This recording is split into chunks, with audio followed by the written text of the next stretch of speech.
Um dos maiores desafios é que muitos empresários querem crescer, mas eles confundem crescimento com inchar. Como é que o cara saiu de contador para, de repente, estar prestando consultoria? Quem não tem um financeiro e uma contabilidade muito bem estruturada, corre um risco muito grande de crescer e quebrar.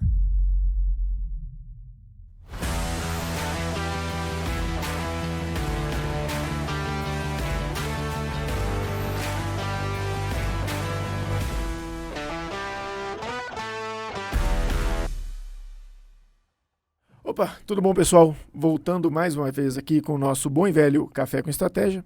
E hoje eu estou recebendo uma pessoa aqui muito especial, que já trabalha com a gente, já foi meu cliente em outras operações. Hoje a gente tem uma parceria cada vez mais forte. Ora eu sou cliente dele, ora ele é meu cliente, a gente fica revezando nesse momento. E hoje eu estou sendo cliente da operação deles. Um pouco diferente dos outros projetos que eu trouxe aqui, que eram clientes ativos. Esse já foi cliente, mas acho que tem muito conteúdo para repassar. Um cara muito bacana, trouxe uma trajetória aí um pouco peculiar, e é isso que eu quero começar mostrando para vocês, mas não deixa de pegar naquela mesma lógica de sempre, naquela mesma pegada que eu quero trazer, que é trazer pessoas que são empreendedores e mostrar para vocês o dia a dia do empreendedor. Como que funciona, como que foi a trajetória, o que ele fez, como ele chegou até aqui. Querendo ou não, ele é um pouco mais modesto, mas ele tem uma trajetória muito interessante.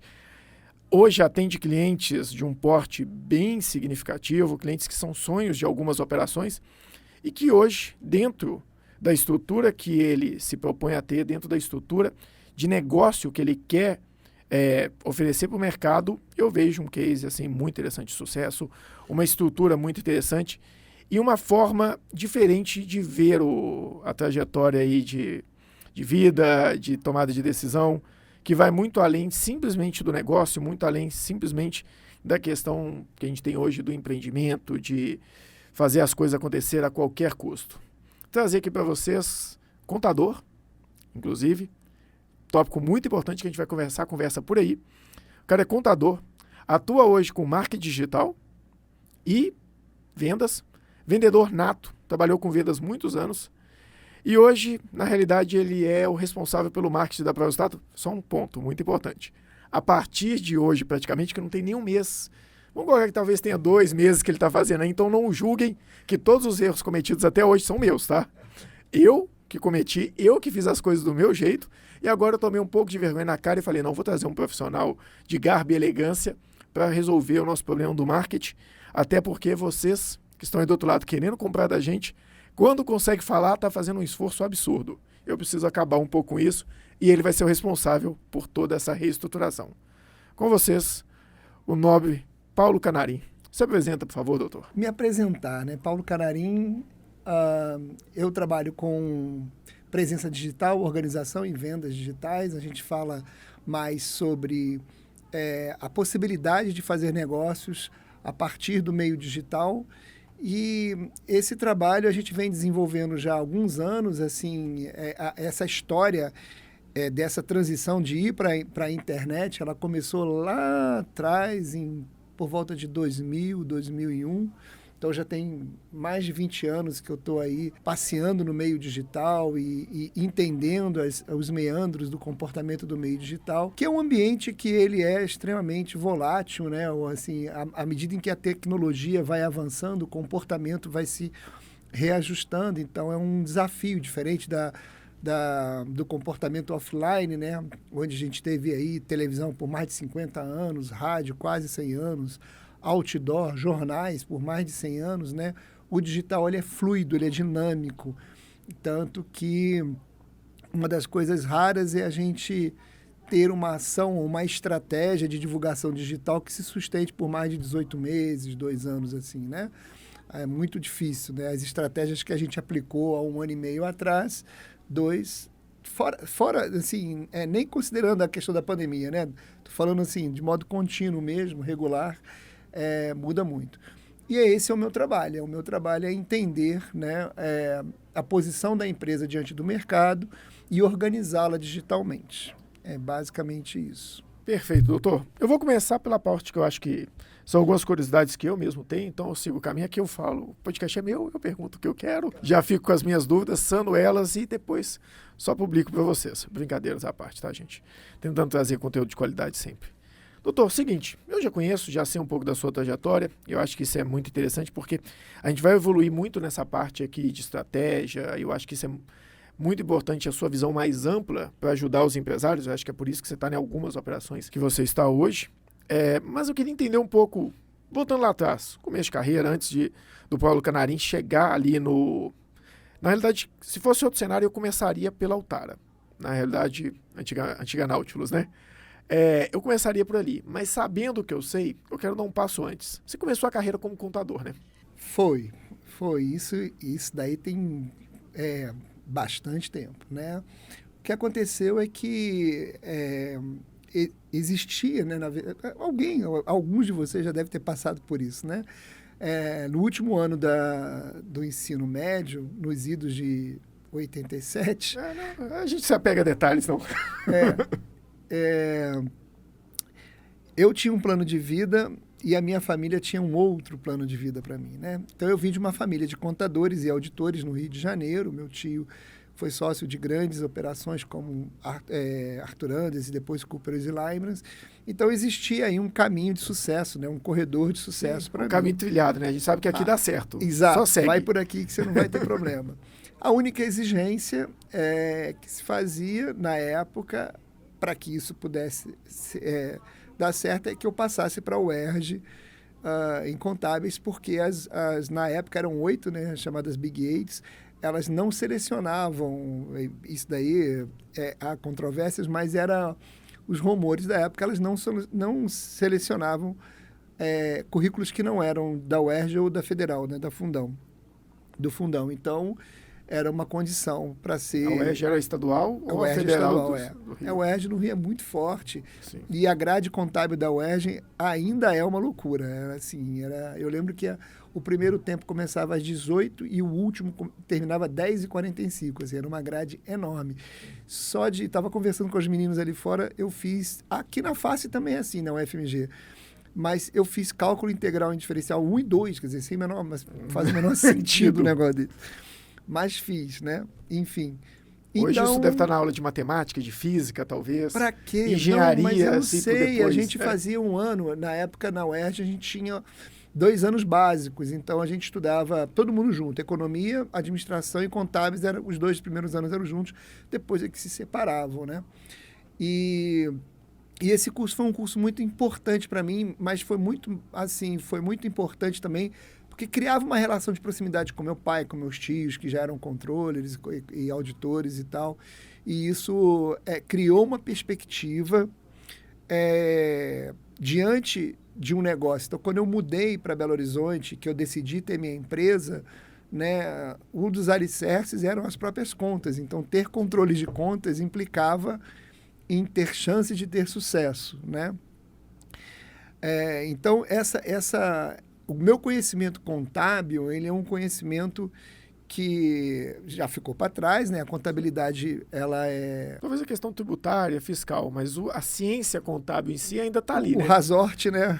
A ciência contábil, aquela pegada ali que eu gosto de trazer às vezes, ela está ali ainda. Né? Eu acho que o detalhe contábil, né? Assim, as manhas contábeis, elas variam da sua vivência em cada segmento. Então, é legal porque um contador de uma empresa de contabilidade, né, ele tem a oportunidade de ter várias vivências. Por exemplo, eu lembro que na época a gente tinha uma contabilidade orientada ao bancário, então era uma especialidade, tinha uma contabilidade pública, que também é diferente, e existiam algumas contabilidades específicas, como a hospitalar também, tem algumas peculiaridades. Então, você ter a chance de transitar entre várias opções contábeis te dá muito ensinamento, ao contrário de alguns contadores que entram numa determinada empresa, sei lá, na época numa IBM, ficava lá 20 anos como contador e tinha uma realidade contábil específica e acabava não vivendo outras possibilidades que um escritório, um desenvolvimento, uma auditoria também, né? Que você te chegou dá. a viver um pouco, né, de auditoria. Sim. Vivi a auditoria e vivi a contabilidade, né? Sempre nas classificações, né? Porque eu vim para cá ainda jovem. Mas a contabilidade, enquanto entendimento de análise de contas, entender a saúde da empresa a partir de um retrato contábil, para mim se tornou um diferencial, porque eu conseguia entender a empresa, quando bem escriturada, né, bem classificada, a realidade dela, e às vezes o dono não vê isso. Hoje em dia, um dos maiores desafios é que muitos empresários querem crescer, mas eles confundem crescimento com inchar. Sim, mas até porque eu quero chegar nessa pauta de conseguir visualizar, eu acho que com uma construção clara para o pessoal, acho que eu quero chegar na parte da visão tanto de faturamento quanto da visão de resultado, até porque nem sempre a gente tem acesso ao livro, a um balanço, a uma DRE, mas pelo cheiro, pela visão, olha, eu sei mais ou menos o que é o custo, eu sei mais ou menos o que é o faturamento, você consegue sentir um pouco mais daquilo ali e dar um pouco mais de visão. Por exemplo, vamos fazer um planejamento de vendas, vamos fazer um planejamento de análise de resultado.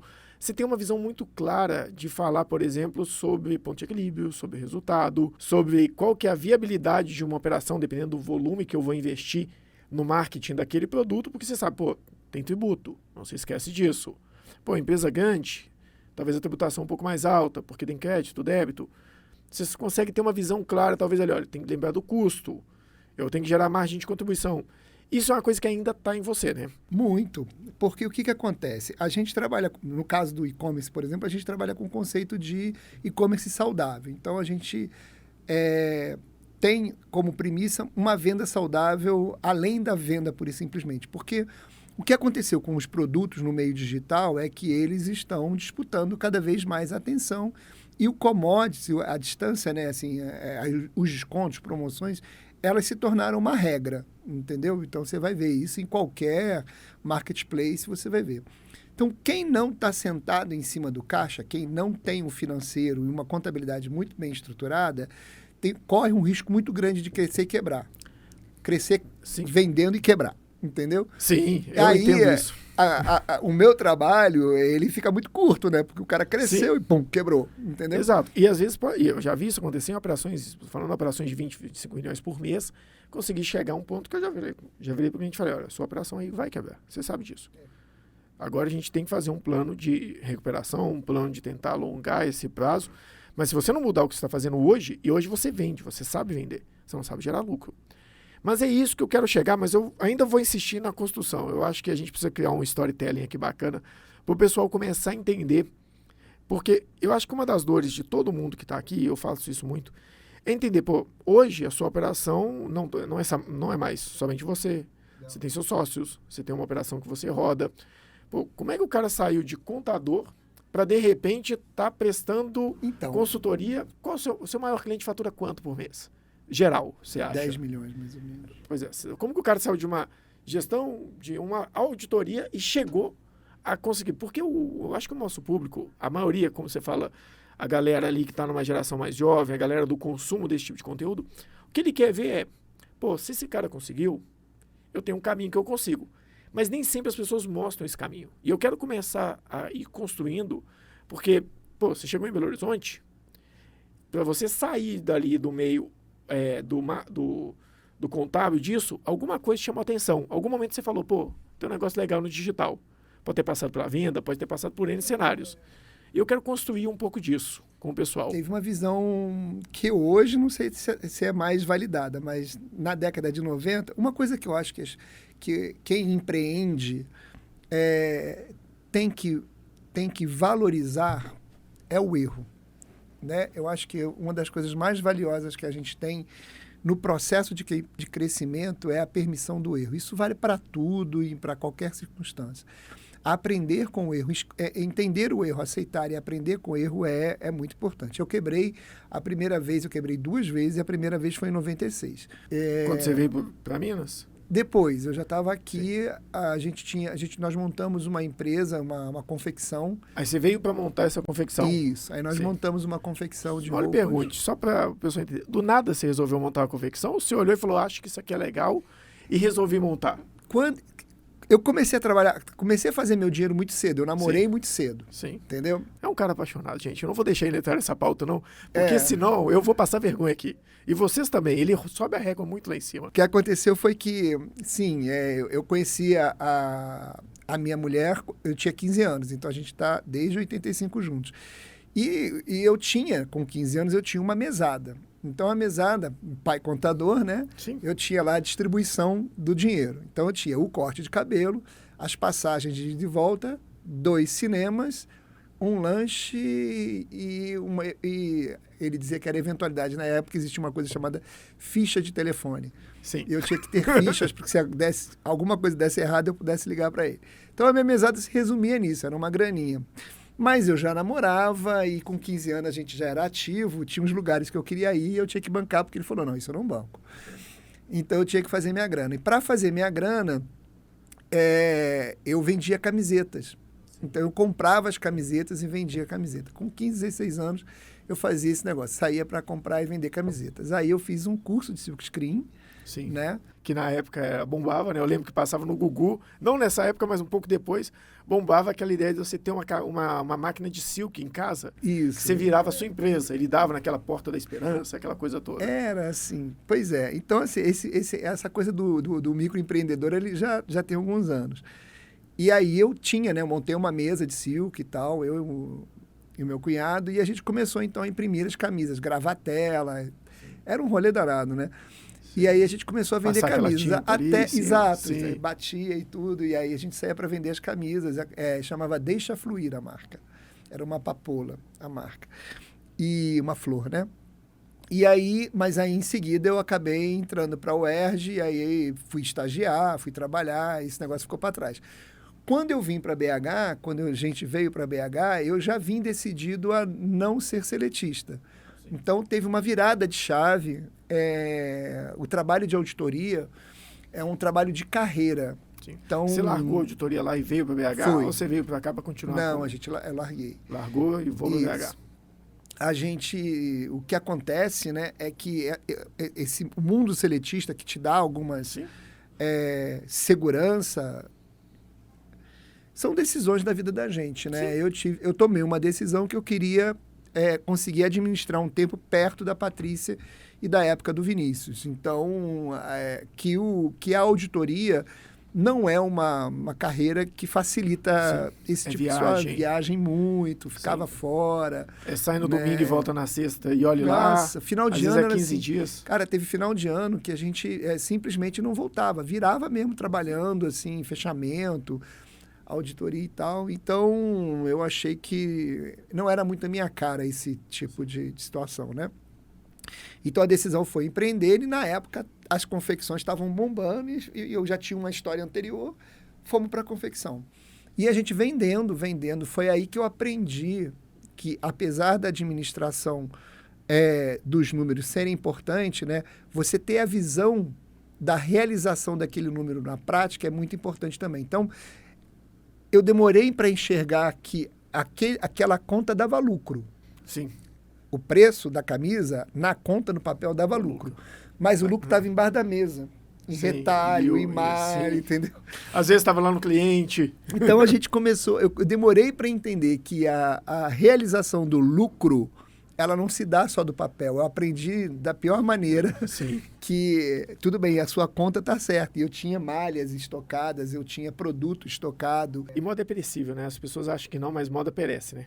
Perece. Dependendo do que você faz, eu trabalhei com uma operação de moda muito grande e eu falei isso com a pessoa, eu falei, conversando com a dona, era uma grande operação de moda aqui. Minas tem muitas marcas renomadas aqui, né? Principalmente feminino. E eu atendi algumas. Alguns são ateliês, não chama ateliê, chama... Eu não sei qual que é o termo. São casas finas de moda. Sim, esqueci o nome. Como se fosse uma boutique. São operações que atendem principalmente boutiques, que vendem multimarcas. E eu atendi algumas dessas. E entre elas teve uma vez que aí a experiência, gente, muda a sua visão. Falei outro dia com a equipe no último PR Summit que tem coisas que você só aprende na experiência. E infelizmente, um cara que eu aprendi muito com ele, que você conhece também, falava isso, e eu concordo plenamente, que era o Bronca. ele ainda fala, provavelmente, o problema de ter 10 anos de experiência é que demora 10 anos. É verdade. Então, acabou que um dia eu conversando com ela, falei, pô, mas a gente precisa ter uma visão clara do seu estoque. Eu não posso fazer sua DRE com o custo de tudo que você produziu. Eu tenho que fazer com o custo daquilo que você vendeu. O que você produziu e não vendeu é estoque, o dinheiro ainda está aqui. Ela virou para mim e falou, Carlos, mas o meu produto é perecível. Aí eu, pô, na minha cabeça veio roupa. Tomate. O que eu tô pensando? Alface, Tomate, arroz, alguma coisa assim queijo. que perde, né? Ela falou, o meu produto é perecível, porque quando passar a estação, não vale mais nada. E faz muito sentido, porque a moda em si, a gente acha que não, mas tirando a Hering, que está aí há muitos anos com o mesmo produto, a Polo, talvez a Lacoste, que deve ter ali como, pelo menos como produto, a vaca leiteira deles, aqueles produtos básicos, a moda é perecível. Dependendo do que você fez esse ano... A feminina principalmente. Exato, né? mais ainda, né? Mas tem muita coisa que você fez esse ano que vem não vai rodar. Talvez uma coisa que você fez que estava... E principalmente, se você focar naquilo que vende muito, você vai ter que ir em alguma coisa que é uma novidade, alguma coisa do tipo. Assim, a moda ela é perecível de várias maneiras. Por exemplo, eu trabalhava com camisas de malha. Sim. Entendeu? Então, camisa de malha em si, né, assim, a estética da t-shirt, né, da camisa, ela não é tão perecível, mas as cores são. Sim. Então, a gente A investia as cores da estação e tudo, aquela coisa ficava. Então, esse movimento nos levou, né, à administração de produtos com erros e defeitos. A gente começou a trabalhar para empresas. Enfim, foi um aprendizado. A gente se reorganizou, né? E para poder trazer de novo, aí nós abrimos uma empresa. Como a gente começou o comércio da camisa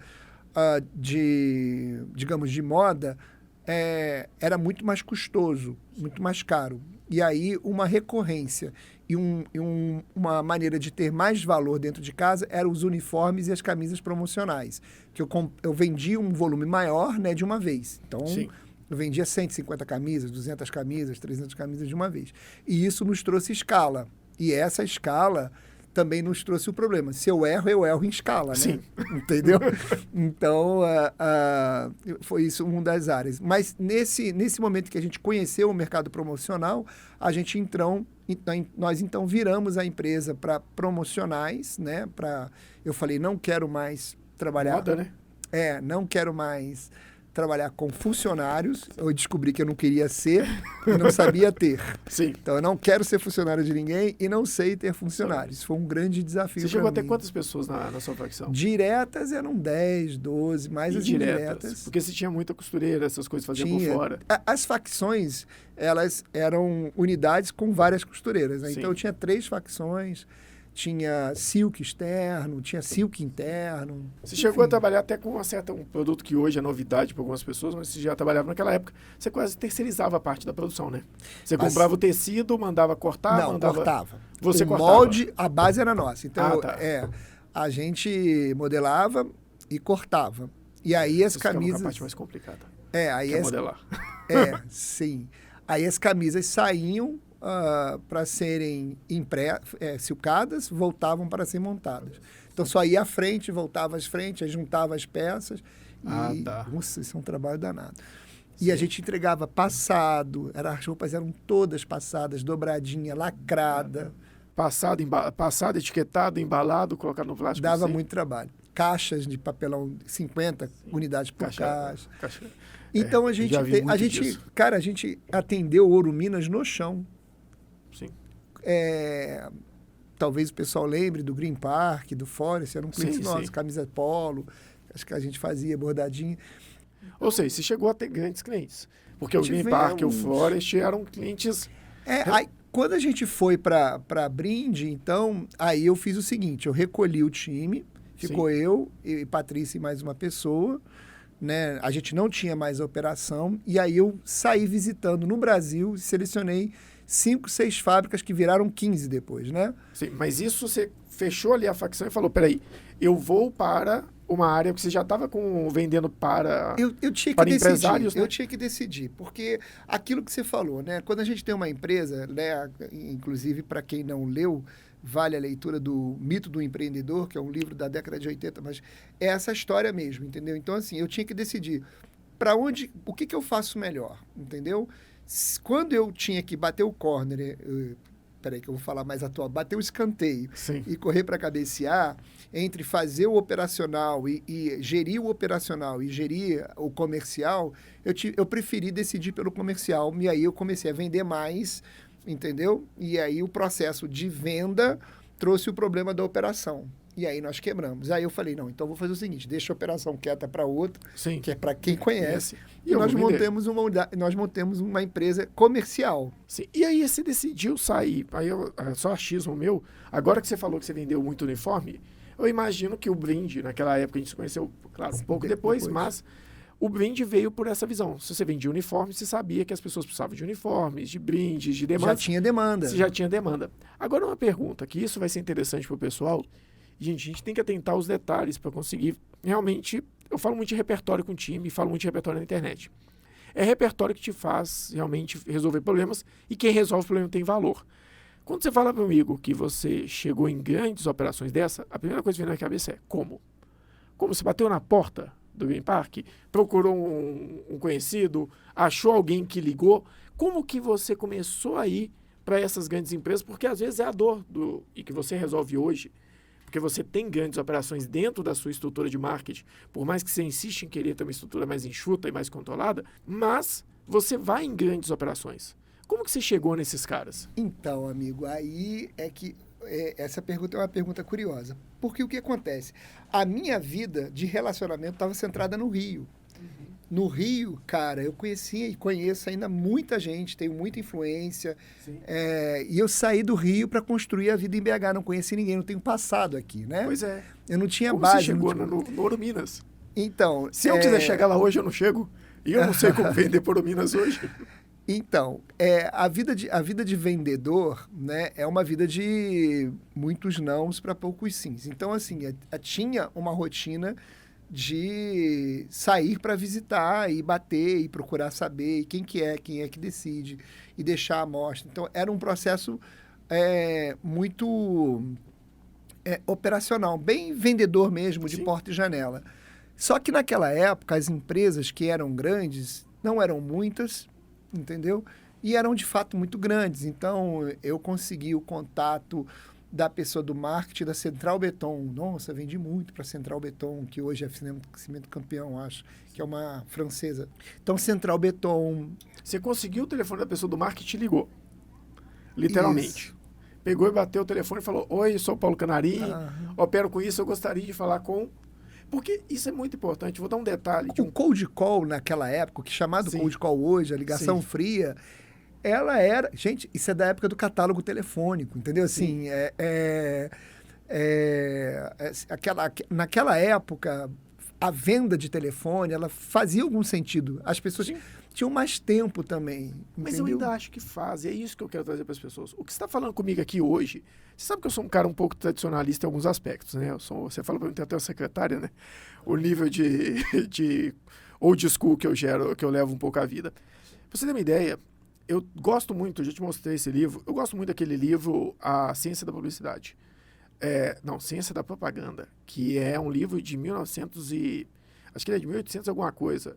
Até hoje, Spin Selling, para mim, que fez um estudo de vendas aí em 1960, é um clássico. E quando você fala do cold call, gente, hoje você pega o Thiago Reis, que ele é uma referência na internet de vendas, ele ensina isso. Ele ensina a fazer cold call. Ele ensina você a como procurar, como se planejar e como executar uma venda através de uma ligação fria. E é isso que eu quero trazer aqui para o pessoal, porque são informações relevantes. Ainda funciona, e eu tenho cases de casos que eu fiz isso em algumas operações, que é literalmente pegar o telefone e ligar e falar: olha, tentar achar qualquer pessoa da empresa. Você achou uma pessoa da empresa, você sabe aonde você quer chegar, mas você encontrou, sei lá, você está no marketing, você quer falar com o cara do comercial, beleza, é um caminho. Mas se você falar com uma pessoa, se você tiver um bom argumento, tiver uma boa copy, se tiver uma boa estrutura de venda ali, se você tiver planejado, você vai conseguir avançar uma próxima fase e talvez conseguir o telefone de uma outra pessoa. Claro, vão ser 10 ligações para avançar uma fase e 10 fases avançadas para tentar talvez fazer uma proposta e 10 propostas fazer uma venda. Lá no final você vai ver que você tem que fazer 100 ligações. Mas funciona. Sobre essa questão do que funciona, do que não funciona, O que a gente está vendo aí, depois do meio digital, assim, a gente não tem mais um único caminho. A verdade Sim. é essa. Eu acho que existem performance, né, ações, estratégias comerciais, das mais antigas às mais novas, todas elas são complementares. Nenhuma é excludente da outra. Perfeito. Só vou colocar um ponto para mim. Eu ainda acho que os princípios são os mesmos. Os princípios... Da venda. Os princípios da venda, para mim, ainda são os mesmos. O mesmo princípio que você vai usar lá no marketing digital, numa venda extremamente estratégica, numa coisa extremamente tecnológica, se você olhar lá para trás do cara que fazia marketing de correspondência reversa, alguns princípios ainda são os mesmos. Assim, o princípio da demanda e da procura, né, dessa relação de demanda, né, de oferta e procura, ele se sustenta. Eu acho que isso é uma questão. A outra questão que eu acho que é uma coisa que organiza o sucesso do atendimento é, de fato, a escassez.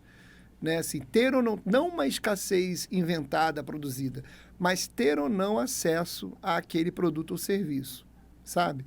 E esse acesso... Esse é outro princípio, né? Escassez. Esse acesso ter um valor percebido. Então, são esses pontos que são importantes. Naquela época, a percepção de valor, ela era, digamos assim, muito mais prática, porque era muito menos, entendeu? Tudo era muito menos. Então, a percepção de valor, ela era muito imediata. Então, se você tinha uma novidade num aspirador de pó ou numa tecnologia, né? Estou falando de anos 30, 40, né? Era tudo muito novo, porque é o ano da invenção da classe média. A classe média não existia no mundo. Perfeito. Olha para você ver, você está me pegando lá nos anos 30 e falando sobre a escassez e a invenção de alguma coisa. Beleza, nos anos 30 isso foi muito famoso, o cara fazia por correspondência. Vamos passar ali para os anos 60, 70, ou até um pouquinho depois ali, ele vendia muito isso talvez por rádio e televisão. Depois que passou da rádio e televisão, chegou ali nos anos 90, você tem a Polishop ficando bilionária com o mesmo princípio. Se você passar dos anos 90, início de 2000, e vir para agora, início, vamos colocar 2016, alguma coisa do tipo, muita gente explodiu com isso, fazendo dropshipping, fazendo página de vendas e vendendo novidades. Se você vir para hoje, ainda tem gente fazendo isso, talvez com a questão do PLR. Então, o princípio para mim de que se você conseguir criar uma novidade e conseguir chegar até o cliente com essa novidade, de forma a ele perceber essa necessidade dele, ou seja, você criar nele o desejo de comprar aquilo, ou se você conseguir ir para o marketing mais raiz, que a gente já discutiu muito, que é entender algo que um certo mercado precisa e criar um produto e oferecer para ele com comunicação, você vai conseguir vender. Então eu vejo muito esse princípio. Esse princípio ele vai continuar por muito tempo. Mas é que você veio bem até enquanto havia uma limitação, quase uma exclusividade de canal. Sim. Então, por exemplo, voltando lá nos anos 40 e 50, até os anos 40 e 50, o broadcast era do rádio. Né? Então a gente não tinha, ou era rádio ou era jornal local. Sim. Né? Que era correspondência reversa. Que tá sim, lá no livro. ok, mas eram poucos e limitados. A minha opção era aquela rádio e aquele jornal. Eu não tinha outra opção. Quando veio a TV, eram poucos canais e os horários eram definidos. Então eu tinha aquele canal naquele horário. E aí, nos anos 60 e 70, inaugura-se, então, já que você está falando da América, da TV a cabo. Aí sim, explosão de canais. Mas a explosão de canais, ela não foi na mesma configuração que no Brasil. Os canais, embora múltiplos, eram locais. Então, os canais locais prevaleciam sobre os canais de sinal nacional, por exemplo. Então, era uma questão que a gente como já veio depois, a gente já veio com isso mais resolvido. Mas a década de 70 e 80, por exemplo, eram canais bem locais, embora fossem cabo. Ou seja, fosse uma assinatura paga. Então, a minha opção era aquele canal, era aquela... Então, eu estou sempre limitado a um canal de comunicação que eu não controlo. O canal me entrega aquela informação. O canal de vendas Lá tinha canal de venda de produto, né? E tudo mais. Mas quando vem a internet, a mão é dupla, não é mais uma mão única. O meu interesse por aquele canal, a minha definição, sou eu que controlo. Até a internet, e até recentemente, né, até a vinda do stream, mesmo o YouTube, você assistia o filme na hora que a TV determinava. Você assistia o filme na ordem que a TV determinava. Então, assim, toda semana tem um capítulo novo de tal série, ou então o filme é naquele horário, a novela passa. Com o stream e com a internet agora, você define os horários. Então, a intervenção de mão de volta mudou o comportamento. Então, o princípio talvez seja, na forma mais ampla, seja o mesmo, mas o comportamento, agora o consumidor tem poder de decisão, ele tem poder de argumentação, ele tem poder de mando, antes não tinha. Eu concordo. Ele então, tem vários, isso muda muito a moeda do jogo, não, entendeu? Muda muito a moda, mas o que eu pego pelo princípio é que o que você tinha lá nos anos 50, lá nos anos, vamos colocar 1890 até 1920 e poucos ali, você tinha um jornal e você tinha que ter uma ação da pessoa de volta, de recortar o jornal e preencher e fazer um correio reverso. E naquela época os caras faziam copyright, tanto é que se você pegar qualquer... O AIDA é de 1906. Hã? AIDA, Atenção, Interesse, Exato. Desejo e Ação, é de 1906. Pois é, eu fiz até um vídeo, eu acho que todo mundo devia assistir ele. Eu peguei todas as metodologias de marketing que tem e fui tentando voltar onde que ela nasceu, no livro mesmo. Cara, mas isso tem uma explicação muito assim, talvez até óbvia. Você chama de AIDA, eu chamo de AIDA. Se você tivesse falado AIDA, eu saberia. É. AIDA eu não sei. Tem uma explicação talvez até ligeiramente óbvia para isso, né? Se você pegar a ascensão tecnológica, a nossa ascensão tecnológica, né? Estamos aí com a Índia pousando na Lua, né? Deve ter uma semana, 10 dias. Mas se você pegar assim, a história da evolução da nossa humanidade, você vai ver que a gente levou aí, sei lá, uns 2.000 anos entre a condição de nômade e não nômade. Deve ter levado aí quase 1.000 anos entre você ser você tirar o produto da terra e você conseguir pastorear e produzir aquilo, né? Foi mais ou menos, foram alguns anos em que você levou para não ser um extrativista e ter, né, uma organização daquilo. Deve ter levado mais uns 200, 300 anos, lá para século XII, XIII, para você gerar o excedente. Que o excedente é a semente do sistema que a gente tem hoje, né? Então, eu produzia, trocava e passei a ter excedente, passei, então, a fomentar o comércio. Sim.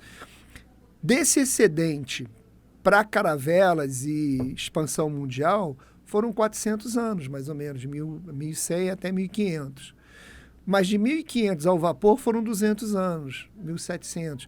Do vapor para a luz elétrica, mais 100 anos. De 1850 para o avião, né, 80 anos. Do avião para a Lua, mais ou menos 60 anos. Então, o salto tecnológico... Eles vão acelerando, né? Eles vão diminuindo.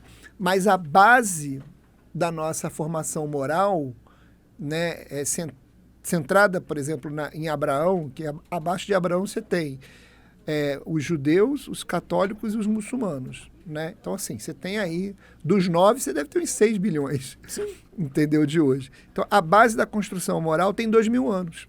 Pois é, se você pegar... Entendeu? Eu pegaria até um pouco antes. Então, assim, tem 2.000 anos que a nossa formação moral, ela é sustentada. Se entrar na minha casa, do lado direito tem uma Bíblia aberta.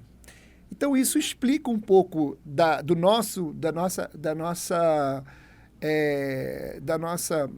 relativa demora, né, assim, nessa evolução de aceitação. Então, o que funcionou em 1900, 1800, funciona, porque funciona 2.000 anos, exato, entendeu? Eu colocaria até mais, tem muita coisa aí, o ser humano tem, sei lá, Homo sapiens deve ter 50.000 anos, no máximo aí, provavelmente.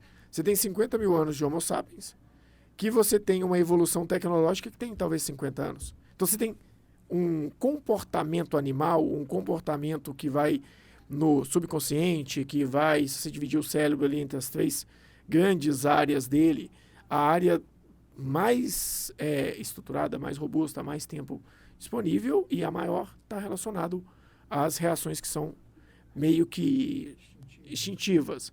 Então você tem o lobo central ali, que está a parte mais do ser humano como a mente humana mesmo, daquilo que a gente controla, e agora me fugiu o nome da parte que está perto da amígdala ali, que reflete a parte dos desejos. Então muita coisa daquilo ali vai continuar funcionando. É por isso que eu, até para a gente centrar aqui um pouco mais na parte da estratégia, aquilo que você fez para vender lá ainda funciona hoje. Não, funciona, mas é isso que eu estou te falando. Eu acho Pode não ser tão efetivo da mesma forma. É porque hoje você tem a tecnologia, ela ajusta comportamento, né? Então a gente tinha um telefone fixo na década de 90, ainda tinha um orelhão, né? Mas, Paulo, existia celular? Sim, existia celular.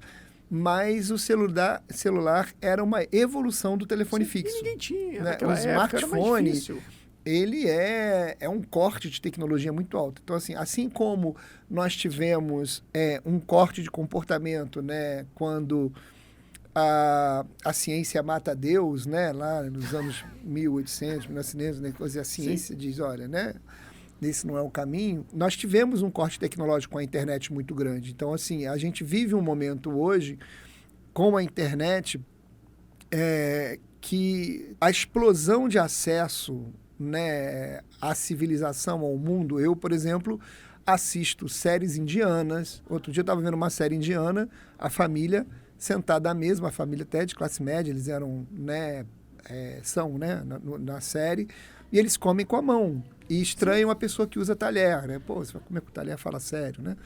E tal. Então, assim, você hoje tem uma participação intercultural muito grande. E isso muda o quê? Cara, isso muda tudo. Isso muda tudo, porque antigamente, eu quando visitava um cliente e esse cliente, eu percebia, por exemplo, valores de família ou então de futebol, alguma coisa, eu abria um ponto de contato para ser reconhecido. Então, isso são técnicas de abordagem que a gente ainda faz hoje, né? Exato, ainda funciona. Funciona. Mas só que hoje, o que eu estou querendo te dizer é que numericamente a técnica funciona. Né? Mas numericamente o cara ou era Atlético ou era Cruzeiro. Sim. Beleza? Hoje, se ele gostar de mangá, ferrou, porque tem 500 tipos de mangá. Beleza, entendeu? Mas então, assim, é que eu acho que você está... Então, assim, eu entendo, mas você tem que talvez olhar o seguinte: a audiência, as pessoas que estão iniciando, não tem essa bagagem cultural que você tem. E se a gente... eu gosto muito daquelas ideias de entender, assim, vamos colocar assim, eu tenho uma questão de um princípio que funciona bem, o Magic Number. Se você falar com as pessoas em 3 níveis, ela sempre vai entender. Pai, Filho, Espírito Santo, deixa eu ver outros exemplos do Magic Number. Por exemplo, a parte do quadrante lá, se você trabalhar com até 3 níveis, que você tem o nível eixo X, Y e o Z lá, você consegue trabalhar. Tem muita coisa que você consegue simplificar. E é isso que eu quero trazer para as pessoas, porque assim, as pessoas estão lá do outro lado, eles estão entendendo, e a gente talvez tenha que até centrar um pouco mais a conversa nesse aspecto, que é o seguinte: o que eu tenho hoje na minha operação? Eu não trabalho com marketing digital, você sabe disso. Eu tenho presença digital pelo YouTube, que tem pouco tempo. Eu não trabalho com coisas muito robustas, eu não tenho um e-mail marketing muito robusto, eu não faço ads, eu não faço... Mas é uma relação, Carlos, assim... Bom, para começar, você tem uma experiência de mercado, né? Sim, não, mas é isso que eu quero mostrar. Se eu fosse dizer para quem está começando, né, assim, olha, eu preciso começar a trabalhar. Eu começo por aonde? Por onde que eu começo? As minhas relações comerciais, eu não sei se é isso que você está querendo... Não, eu quero conduzir um caminho, porque assim, o que acontece? O que eu quero mostrar para as pessoas é que existe um caminho. E nesse caminho a gente vai pegando alguns eixos. Por quê? A presença digital é ótima, é um caminho e ele é necessário hoje, mas também funcionam outros. Então, por exemplo, o que eu quero mostrar é que... Sem dúvida, eles não são excludentes. Exato. São includentes. Você foi ali e fez uma ligação para um cara. Você conseguiu achar o telefone através do marketing. Com o marketing, você chegou até alguém e abriu uma porta. Pô, se você está aí parado, olhando qual o melhor caminho, pô, eu não sei fazer marketing digital, eu não sei fazer eu não sei fazer marketing digital, eu não sei fazer... Como é que a gente faz essa ligação hoje, você sabe? Olha, eu faria de algumas formas. Eu, Carlos, conhecendo o que eu conheço, eu pegaria o LinkedIn e começaria a procurar. E tentaria um contato com o LinkedIn e funciona. Só que eu consigo fazer... Isso. Exato. E é o que o Thiago Reis ensina, mas é isso que eu quero mostrar para as pessoas. Exatamente isso. Porque o LinkedIn hoje tem a vantagem de você fazer pesquisas lá, filtros e conseguir pessoas e abordar pessoas. Talvez pelo mesmo preço que você gastava antes para fazer ligação. Que você pode contratar eu acho que até Não, é porque você pode fazer de graça, mas você pode contratar o Sales Navigator e ter acesso a muito mais controles. Ah, mas eu tenho que pagar. É porque você não está pensando na época que ele tinha que pagar a ligação do telefone, que era muito mais complicado. Então, existe um caminho que eu quero mostrar pegando uma trajetória, eu mostro, olha, eu estava em camisa, então quer dizer que se eu achar um produto aqui hoje, que é um produto interessante, e que eu posso fazer um dropshipping, eu posso terceirizar, eu posso fazer várias coisas, eu consigo vender e achar um caminho. A camisa não deu certo e eu mudei de ramo, nesse meio caminho, ele achou uma oportunidade que ele entendeu, olha, existe um mercado. Não é porque eu abandonei um caminho que eu não encontrei um outro naquilo ali. Então deu certo para mim. Você achou um outro caminho que foi um sucesso por um tempo. Você buscou grandes clientes nessa operação e deve ter aprendido muito nesse caminho. Sim, sem dúvida. O que virou a empresa de brindes, o que virou a empresa de brindes, de fato, foi a internet. Sim. Quando eu entrei para a internet, organizei a internet e, na época, ninguém estava na internet, nenhum fabricante estava, e eu vendi para esse Brasil inteiro. Eu entreguei brinde em Manaus, entreguei brinde em João Pessoa, Belo Horizonte. Era assim, eu tinha as grandes contas de Belo Horizonte? Eu tinha. De fato, atendia Uzi Minas, Minas Brasil... Ali, era cliente nosso, Fiat. E tudo foi no Cold Call. É isso que eu quero começar a pegar. Você virou de uma empresa que não tinha, eu vendo camisa. Do nada, eu vou lá e faço o seguinte. Só tinha o Cold Call. Você foi procurar, você saiu pelo Brasil e achou algumas fábricas de brindes no Brasil, que não tinha tanta importação na época ainda, né? Acho que o mercado nem era aberto para importação, que quem abriu foi o Fernando Henrique. Não, mas aí já era, né? 97 já era. Já era 97, você já existia uma complexidade alta e essas empresas tinham, não era uma coisa, não era uma Shopee da vida, né? Sim.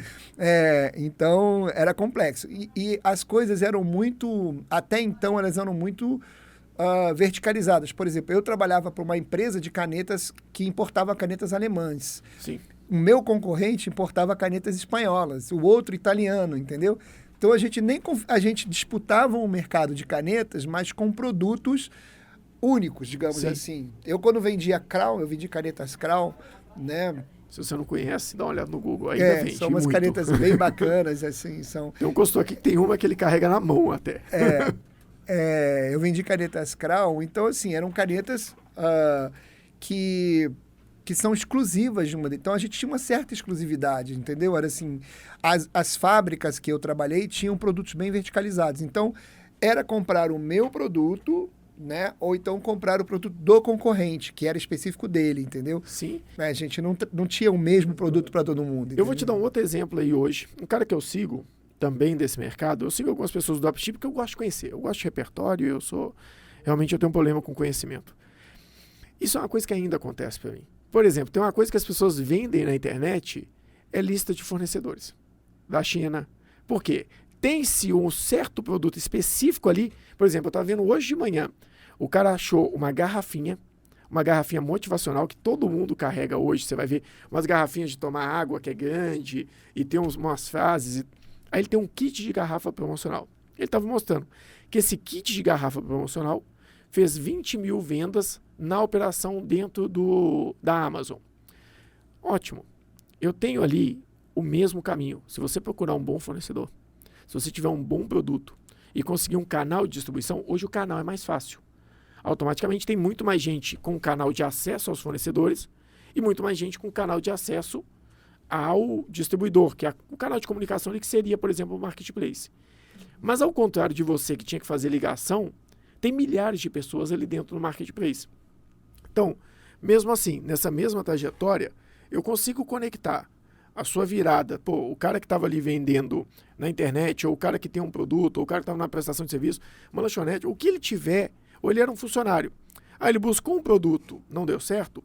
Talvez no meio desse produto, e eu tenho clientes que aconteceram isso, o cara vendia computadores. Durante a venda de computadores não deu tão certo. mas ele descobriu o marketplace há 5 anos atrás. E o marketplace há 5 anos atrás era um oceano azul. E dava dinheiro. Ele viu no marketplace e falou, peraí, mas o marketplace vende aspirador de pó, vende geladeira, vende fogão, vende várias coisas. E ele virou para isso aqui. Mas o que ele precisava? Ele precisava do fornecedor. E aí ele buscou um canal. Só que com você precisava achar o cliente. A sua batalha do dia a dia era achar o cliente. Hoje, a batalha do dia a dia de achar o cliente, você pode usar o marketplace, que ele acha para você. Você só vai ter que brigar com o seu concorrente. É uma escolha. Né? Mais ou menos. Hoje está mais complexo do que isso. Mas você tem que brigar com o seu concorrente lá dentro no final das contas, porque ele vai colocar um preço, vai colocar outro. Não é por isso não.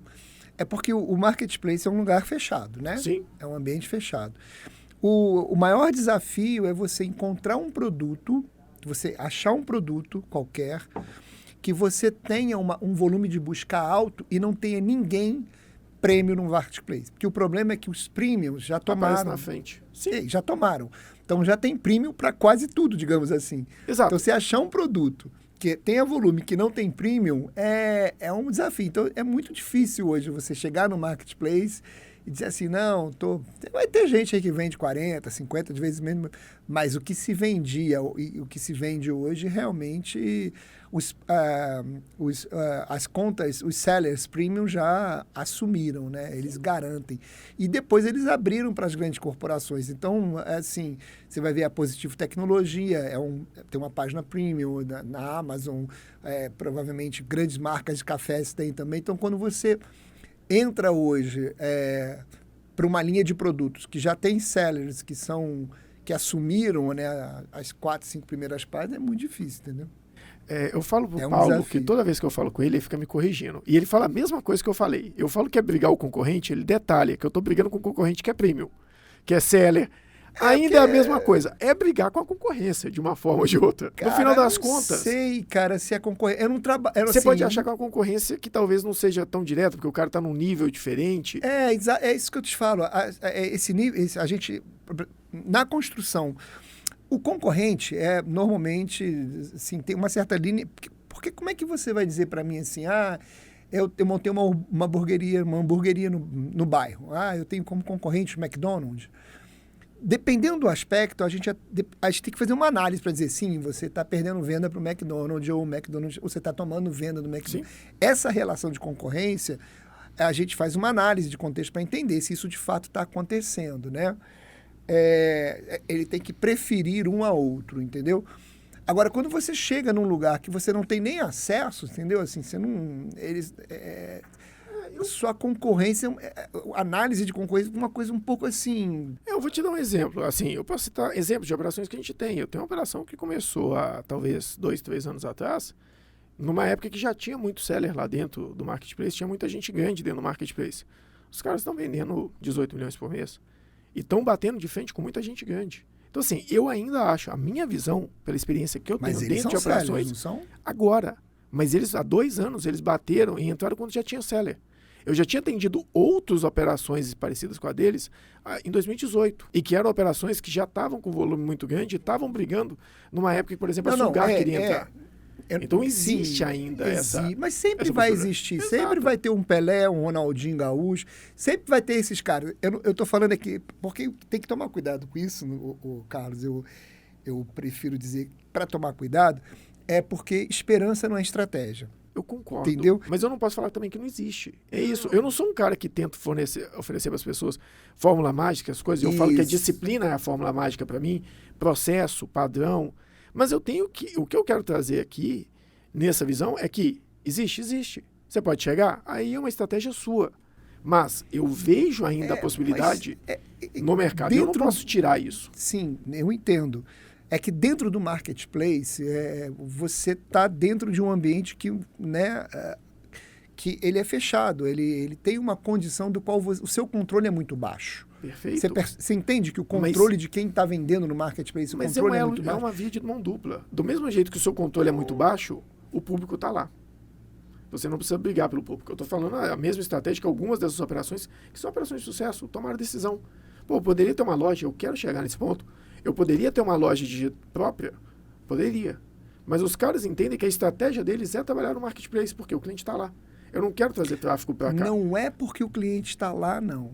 Não é só por isso, não. Não, pode não ser só por isso, É mas porque essa é a estratégia do empresário. É porque existem produtos, Carlos, que eles se ambientam, eles se encaixam tão perfeitamente no marketplace, Sim. entendeu? Que eles realmente evoluem e explodem. Existem produtos que têm uma sinergia com o marketplace muito alta, mas não são todos. Então assim, tem que entender isso, porque... Por exemplo, falando de e-commerce, aonde que está o dinheiro no e-commerce? Se você dissesse assim, Paulo, cara, onde que está a grana no e-commerce? Como é que eu ganho dinheiro no e-commerce? Entendeu? Exato, mas tem possibilidades. Olha, você vê. Eu não adianta. Eu quero mostrar para as pessoas o seguinte: o marketplace, não a gente precisa entrar tanto nessa pauta. É um caminho. Da mesma forma que o e-commerce tradicional, como eu ter minha própria loja digital, é outro. Eu fazer o meu ads é outro. Eu trabalhar com, que para mim é uma estratégia assim, isso para mim tem mudado o mercado e vai continuar mudando. A estratégia de marketing de influenciar também é outro. Tem muita gente que trabalha com influenciadores, tem gente que resolve trabalhar com ads, tem gente que resolve focar no SEO, e tem várias, e você não precisa fazer uma. Para mim, o melhor do caminho é fazer, não necessariamente focar em todas, mas ter a sua raiz em um bom SEO, ter o seu próprio tráfego, ter vários aspectos, mas isso é uma das possibilidades. E existe um caminho ali dentro. Então, quando eu falo que no marketplace o cara tem que brigar com a concorrência, é uma briga que ele vai ter que...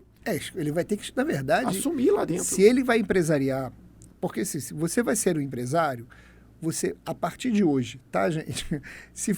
Sendo um empresário, vai ter que aceitar a condição do digital. Sim. Então, o digital, ele não é mais uma questão de vai fazer parte ou não da minha estratégia. Entendeu? O digital vai fazer parte da sua vida porque alguém vai te pôr no digital. Sim. Entendeu? Então, assim, o digital ele não tem a possibilidade da opção. Ela vai se realizar dentro do seu negócio. Qual briga que você vai comprar, qual briga para onde você vai, aí realmente são experimentos e tentativas. Sim. Tem gente que pode se resolver perfeitamente com o LinkedIn, outros com o Pinterest, outros com o canal de venda como Marketplace, Sim. outros com mais de um, outros exclusivo. Tem pessoas que faturam muito bem só com Elo7 ou só com o Mercado Livre. Exato. Não existe uma receita dada. Isso daí, assim, se tem uma coisa que o digital acabou é com a receita. Não existe um caminho Sim. regular, seguro. Existe o seu caminho, a sua construção, aquilo que você faz melhor. Porque a vantagem hoje é que, por exemplo, no meu tempo, né, na década de 90, por exemplo, o caminho era um e eu tinha que me adaptar a ele. Eu não tinha opção. Sim. Então, como é que se faz venda? Senta aqui, pega o telefone e a gente chamava de malhar, você vai ligar, você vai marcar, você vai... Esse é o caminho, entendeu? Hoje, as possibilidades são múltiplas. Você pode escolher, tendo tempo e dedicação, né? Qual é o melhor caminho? Se vai ser uma abordagem digital pura, se vai ser a ligação fria, se você vai querer... Você pode escolher mais de uma, inclusive, entendeu? Exato, mas é isso que eu quero mostrar para as pessoas, é que ainda existe essas possibilidades. O que eu quero trazer aqui é o seguinte: a abordagem fria funciona. Marketplace pode funcionar? Pode funcionar. Funciona. Porque na hora que você virou ali, tem um cara que pode vir num caminho e decidir virar para o marketplace. Em contrapartida, a gente tem uma operação aqui que vende só quadros, que é uma operação também que vende alguns milhões, que o que o cara fez? Saiu do marketplace. Ele literalmente veio a vida toda no marketplace, inclusive está no canal aqui a história dele. Ele veio a vida toda no marketplace. Quando ele chegou num certo momento que ele decidiu virar para o digital, não para o digital, desculpa, o marketplace já é digital. Ele resolveu virar para o próprio, ele começou sozinho. E na hora que ele entendeu que ele precisava de uma plataforma mais profissional e de apoio, a venda dele explodiu. O cara passou da venda, eu não lembro números, mas está muito acima da casa dos milhões por mês aí de vendas. Então, funcionou para ele. Ele veio do marketing digital e virou... Ele veio do e-commerce, do marketplace, e virou para o e-commerce. Pô, um ótimo caminho. Ali é uma forma. Tem outros que vieram de um certo caminho e viraram para o marketplace. Eu gosto muito da ideia de linkar a trajetória às oportunidades que as pessoas ainda têm. Então, por exemplo, uma coisa que você fez naquela época que foi correr atrás, voltando um pouco, né, correr atrás da lista de fornecedores, tem gente que vende isso hoje. Sim. Em contrapartida, tem gente que minera. Você pega um dos maiores cases do mercado hoje, dos últimos tempos, vamos colocar um dos maiores cases que teve no mercado nesse ano. Para mim foi o Thiago Finch. Não tem como, a gente pode contestar N coisas dele. O resultado é difícil contestar. O cara em 50 dias vendeu 127 milhões de reais. Ou 121, não, ou 128. Mas ele vendeu acima de 120 milhões de reais em curso em 50 dias de carrinho aberto. Acho que foi o maior recorde, né? Teve um churn aí de quase 30% aí de desistência, mas ainda assim sustenta. Exato, mas assim, a venda dele operacional mesmo foi acima de 120 milhões. Foi um recorde. Então, mas o que ele trouxe? Ele trouxe uma ideia de como você minerar os seus próprios fornecedores. Por mais que o caso dele é mais PLR, é mais minerar curso, mas ele mostrou como minerar, como fazer. Claro, e isso eu realmente valorizo na operação dele. O cara foi para um nível de cinema. Ele realmente resolveu trazer um nível de cinema para uma operação de lançamento. Mas o que ele trazia? Como minerar fornecedores. E é esse o detalhe que eu quero trazer para as pessoas aqui, é que pega no detalhe a estratégia, no que é importante. É importante buscar o fornecedor, buscar o seu cliente, seja através de uma ligação fria, é você conseguir buscar clientes. Você, com essa busca, você chegou a grandes operações. E a gente vai chegar um pouco à frente nas operações que você tem hoje.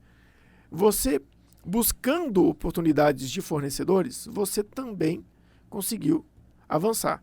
Então, hoje o Thiago Finch, boa parte do que ele estava oferecendo é como minerar. Claro, tem toda a estratégia, mas minerar o fornecedor era um caminho.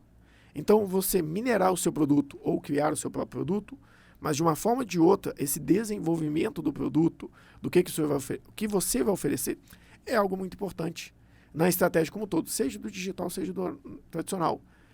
A minha estratégia, por exemplo, ela começou a virar na hora que eu minerei o quê? O Office 365, que foi um produto que eu trouxe para dentro da minha operação, que era diferente daquilo que eu já tinha. Que aí começou a trazer. Então, é um pouco disso, não importa o canal. E eu defendo, para mim, de forma bem clara, isso eu aprendi com você e com o Paulo Pina, você precisa ter seu próprio castelo. Não dá para você construir no terreno dos outros. Então, assim, o marketplace ele vai ter um problema uma hora, por mais que tem muita gente com uma estratégia muito forte dentro da Amazon, acreditando que ela vai vir de forma agressiva para o Brasil, que esse momento para mim não aconteceu ainda. Realmente ela de forma muito agressiva, como ela poderia fazer com o caixa que ela tem.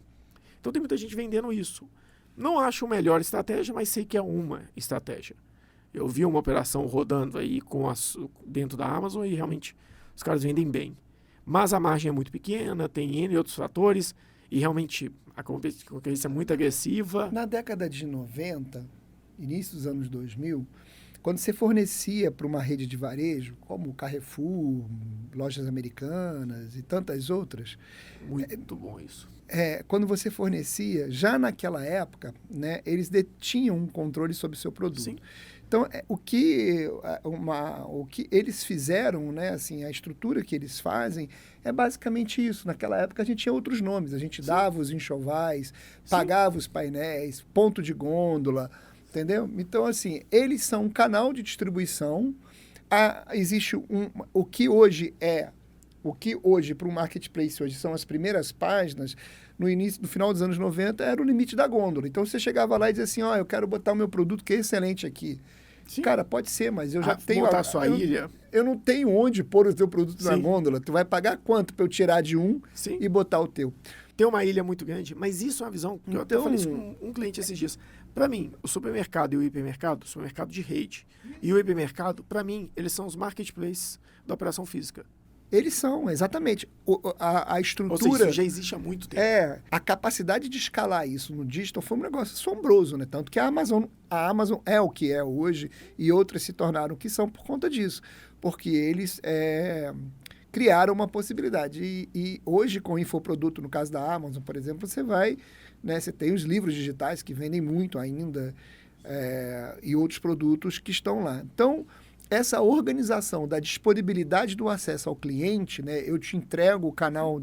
Isso isso é uma versão da internet do que foi os canais de TV tentaram fazer. Sim, e foram por muito tempo, né? Foram. A TV ela conseguiu fazer muita coisa também aqui no Brasil, mas funciona muito bem, funcionou muito bem nos Estados Unidos porque o consumo faz parte da cultura americana, né? A gente não tem esse ainda, né? A gente não tem... se eu fosse fazer uma comparação estúpida, eu diria que a principal característica do nosso povo, do povo brasileiro, assim, é a socialização. Por isso, uma rede social que em outros lugares do mundo ninguém dá a mínima, no Brasil ela tende a crescer, né? Então, a gente é praticamente o país que usa o WhatsApp, quem explodiu o Facebook, Orkut, Instagram, TikTok, vem para cá, é tudo bem-vindo. Qualquer rede que vem para cá, a gente adota. Já o americano, ele compra. Ele não se relaciona, mas ele compra e paga. Então, assim, são comportamentos diferentes, eu entendo, mas assim, que eu quero dizer que são meio que icônicos, né? Assim. Sim.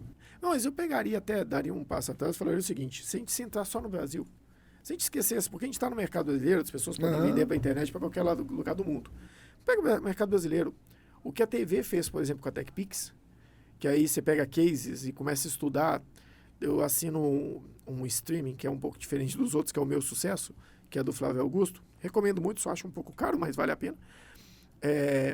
Eu vejo alguns cases lá dentro e às vezes você vê os caras brincando, falando que quando ele colocava a propaganda na televisão, naquele momento que a propaganda passava, explodia de ligação que fazia com que a central inteira de atendimento deixasse de ter vaga. O que era a meta, a estratégia? Você vai atender o telefone, vai falar com a pessoa que você recebeu, vai anotar o nome e o telefone dela, vai desligar e atender o próximo.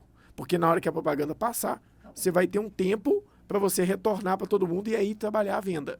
Então, isso foi por ali. Mas para a gente pegar até... Isso é assim até hoje, tá, Carlos? Acho que tem muita coisa que é assim, né?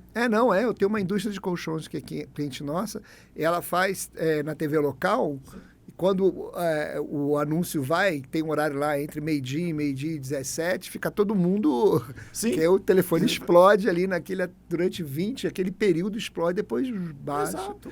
Aí reverbera na internet, porque muita gente que não achou lá, busca no Google, acha, entra em aí contato. Aí começa a entrar vocês com o remarketing, aquela coisa toda. Exato. E aí você cria uma outra. Então, assim, eu acho que são estratégias complementares, mas pegando ali até para a gente conseguir chegar onde eu quero, que é essa operação hoje, a gente, vamos colocar, devagou um pouco naquele caminho. Na hora que eu gostei muito da ideia de mostrar para o pessoal, olha, você procurou os clientes como? Você entrou, pegou o telefone e ligou. Você foi atrás dos caras. Você pode fazer isso de N formas. Você pode pegar hoje e fazer um cold call, você pode fazer a estratégia do Thiago Reis lá dentro do LinkedIn. Você pode tentar fazer uma estratégia de marketing mais estruturada, com campanhas, com ads, tentando fazer um remarketing, aparecendo mais de uma vez para o cliente, esperando que ele faça o contato, ou esperando que ele levante a mão, como a gente costuma brincar de alguma forma, para que você possa ir até ele. Mas tem caminhos. Mas ali, quando você começou, até porque a gente tentar encurtar um pouco alguns pontos, você foi para dentro da operação de brinde e você cresceu.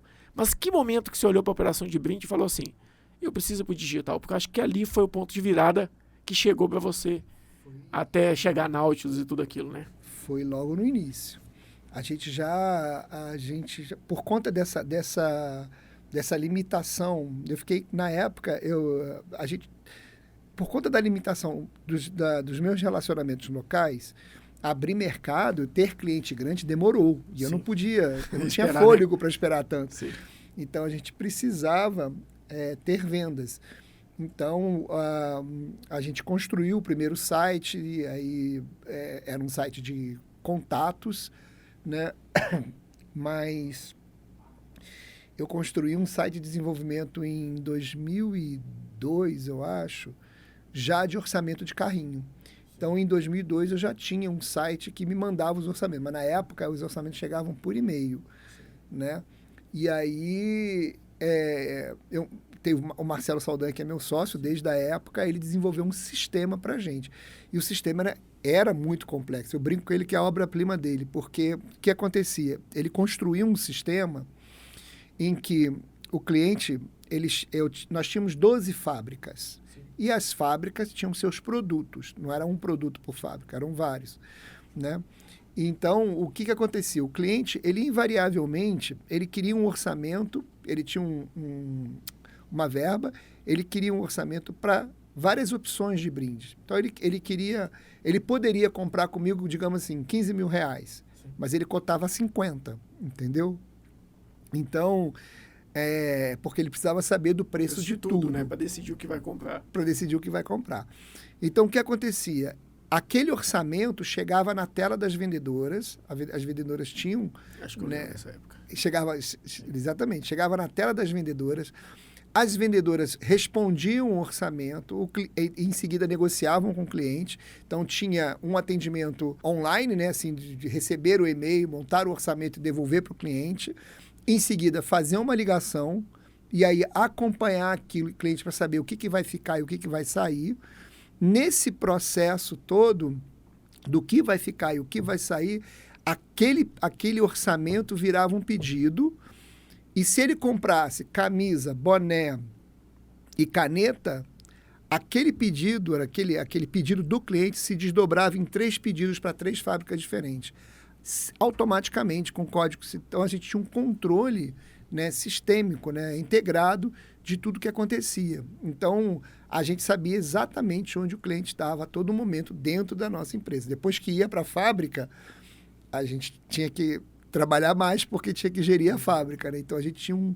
Você fazia, além da gestão do cliente, aquela questão de orçamento, comunicação, você tinha que gerir, receber comunicação das fábricas, você respondeu ou não, consolidar tudo aquilo ali e virar uma proposta. Aí a gente cresceu de novo, em número de vendedores, aí, meu Deus, foi punk também.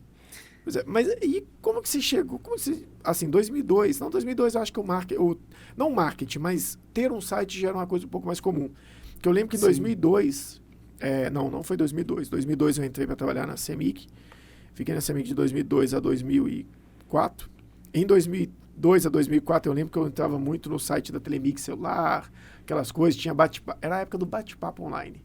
Tinha bate-papo UOL, bate-papo da Telemig, tinha bate-papo do Yahoo. O ponto de virada, assim, o que definiu a internet mesmo, ela tem, depois do acesso, né, à nuvem, à internet, a gente tem 2 grandes marcos, né, que hoje são clássicos. O primeiro é o hiperlink. Então, a navegação por hiperlink é uma construção tecnológica que mudou o nosso comportamento. Ou seja, www.google.com.br. Não. Hiperlink é eu ter uma informação e ir saltando para dentro de links, entende? Então, são os hiperlinks dentro daqueles... São as páginas, né? Eu entro numa página e vou entrando em outras páginas. Você vai se desdobrando aquilo ali. Esse foi o primeiro ponto, assim, uau, né? E o segundo... Por incrível que pareça, já nos anos de 95, 96, foram os blogs. Porque o que acontece? A importância do blog, ela se deu naquele momento, ela construiu, na verdade, ela destruiu, né, um monopólio da comunicação. Sim. E construiu o marketing de conteúdo, né? Construiu o conteúdo em si na internet, né? Porque foi quando começou as pessoas a entender que a internet era uma fonte de conhecimento, uma fonte de informação, e aquilo deixou de ser um monopólio. Por exemplo, eu só consigo ter informação se eu for na Veja, nessas grandes revistas. Exato. Eu tenho vários blogs que me dão informações e principalmente entretenimento. Não, e as informações eram fundamentais porque elas voltaram a se regionalizar. Então, assim, era muito parecido. Aqui em BH a gente brincava muito, né? Quando eu ia para Pelada, né?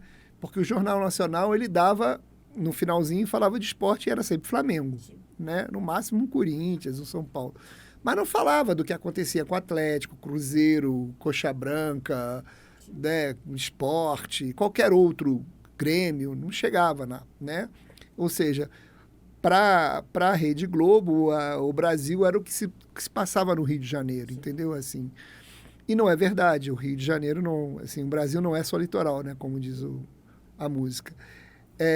Então, os blogs vieram para poder descentralizar e, junto com os blogs, inclusive eu acho que o livro que chama, do Chris Anderson, que é o Cauda Longa, eu acho que ele é de 96 ou 97, ele trata, né, de como a internet quebrou o paradigma da cabeça do dragão, né, dos best-sellers. Então, a gente tinha toda uma unidade comercial centrada nos best-sellers, no blockbusters, nos hit parades, ou seja, era o volume que vendia que considerava. E a internet não, ela é mais rasa e mais ampla, digamos assim, entendeu? Então, você pode ter uma loja que vende uma loja física que vende livros? Pô, uma livraria? Pode, né? Antigamente existiam lojas de disco, né? Porque existiam discos, então tinham lojas de disco. Você teria aqueles produtos que mais vendiam naquela época, né? Nas lojas, porque o dono tinha um limite físico e queria girar o estoque, ele comprava o que vendia, né? E na internet isso não se configurou. Você pode ter uma loja virtual que vende cactos, porque você tem aí o Brasil inteiro de pessoas que podem comprar seu cacto. Já se você for montar uma loja no seu bairro de cactos, o raio de ação, que cada vez está menor, né? De ação física, a sua loja, vai reduzir o seu público. Então, o digital tem essa possibilidade de ser mais amplo. Então, esse comportamento de ação, né? De você escrever um produto, de você agir sobre a internet, de você conversar com uma pessoa do outro lado e tudo, muda absolutamente a maneira como se compra as coisas. Por isso que a jornada de compra hoje é diferente de 3 anos atrás, que é diferente de 5, né? A jornada de compra ela vem mudando cada vez que a tecnologia se desembola, né? Se desenrola, vai se desdobrando em outras coisas. E aí você tem que criar outras estratégias para poder atingir aquele cliente ou até para manter aquele cliente. Porque hoje, eu acho que mais caro do que conquistar um cliente é mantê-lo, entendeu? E isso não era uma preocupação no passado, né? Quem nunca, que está nos ouvindo aqui, que tem alguma idade, nunca tinha uma conta na TIM, aí saiu uma promoção, você ia lá e todo feliz, pô, tem uma promoção, não, mas é só para cliente novo. Aí eu tenho que mudar de operadora? Tem, aí você ia lá para Vivo, porque... E não tinha portabilidade naquela época, você não era tinha um opção. inferno, então assim, você era odiado. Depois que você virava cliente, você era a escória do mundo. 2002 realmente já tinha muito site, né? Então, você decidiu ir para o site porque realmente era uma necessidade. Não foi uma coisa muito, tipo, igual eu estava falando, já tinha o Telemix celular, eu entrava muito em bate-papo, tinha o Yahoo, já tinha site de empresas. Então, ter um site era um diferencial competitivo, dava um ar de uma empresa... Pô, a minha empresa tem até um site, mas foi uma estratégia mais nesse sentido? Ou desde o começo você já pensou, pô, eu preciso do site para gerar venda? Para gerar venda. Eu nunca pensei o site como institucional. Exato, você pensou para gerar venda. Gerar venda. Você buscou essa informação, já tinha muito site ali em 2002, porque o que eu ia chegar é que 2002 não, mas 2004 eu comprava no eBay. Em 2004 eu fiz um post uma época que eu ensinava a comprar no eBay e ele fez muito sucesso porque ninguém sabia comprar no eBay. E eu comprava e chegavam as coisas aqui. Então eu lembro do mercado, eu não lembro do mercado, acho que eu lembro do Mercado Livre sim, porque se eu comprava no eBay eu já comprava no Mercado Livre em 2004. Porque acho que o meu primeiro telefone eu comprei lá, até meu primeiro telefone com tela colorida, e já tinha o Mercado Livre, mas eu não lembro se tinha tantos sites de compra. Tinha, nossa, já tinha. Então você já foi olhando assim, já tinha o mercado e falou, pô, isso cabe no meu negócio também. Já, cabe. Assim, a limitação, o crescimento da internet no Brasil... Ele não era da ordem de desejo do comportamento, ele era da ordem de ter acesso tecnológico. Sim. As pessoas não tinham acesso à tecnologia, mas não é porque elas não podiam também pagar, sim, é porque elas estavam em áreas que a tecnologia não chegava. Então você ia Vespasiano, pô, que é pertinho, Lagoa Santa, em 2004, qual que era a conexão que você tinha? Sim. Entendeu? Então a pessoa estava lá, podia comprar, podia pagar, mas não ia ter acesso porque o cabo não chegava, né?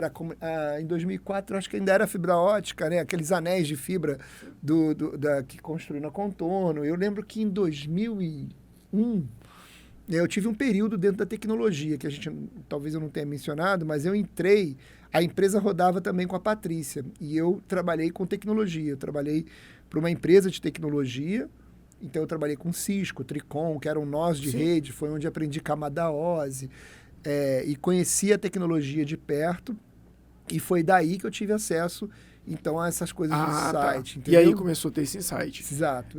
Então ali teve um a internet, para mim, ela start. Começa no cabeamento estruturado, a primeira vez. É porque em 2004 eu acessava, 2002, 2004, eu acessava internet de escada ainda.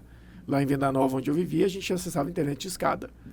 Era o que tinha, porque tinha chegado o IG, e que chegou ali, acho que no final de 2000, mas... No final de 2000 não, no final dos anos 90. Mas foi quando realmente começou a popularizar você ter uma internet de escada, entrar só depois de meia-noite, entrar sábado depois de meio-dia, aí você podia ficar até... Não é que era isso, né? É que o brasileiro adaptou a internet às condições da telefonia. Sim. Como na telefonia brasileira...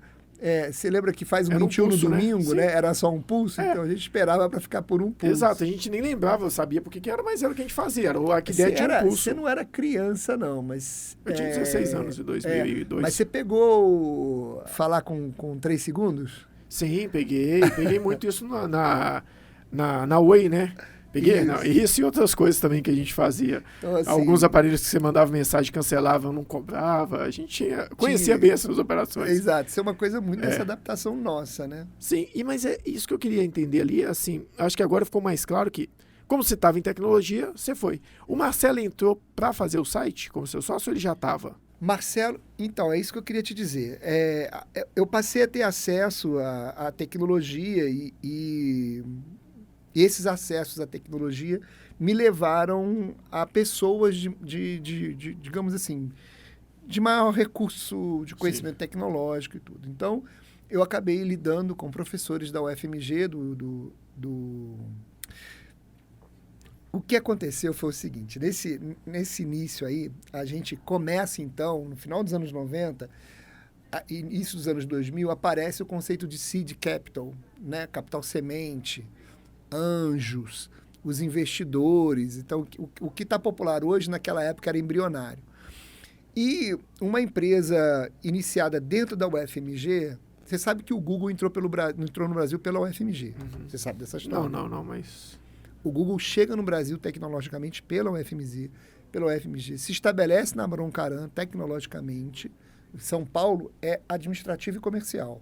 Tecnologia sempre esteve em BH. Hoje eles estão em cima com 4 andares. Sim, ali no Boulevard, né? No Boulevard, e ali é a espinha dorsal dos caras.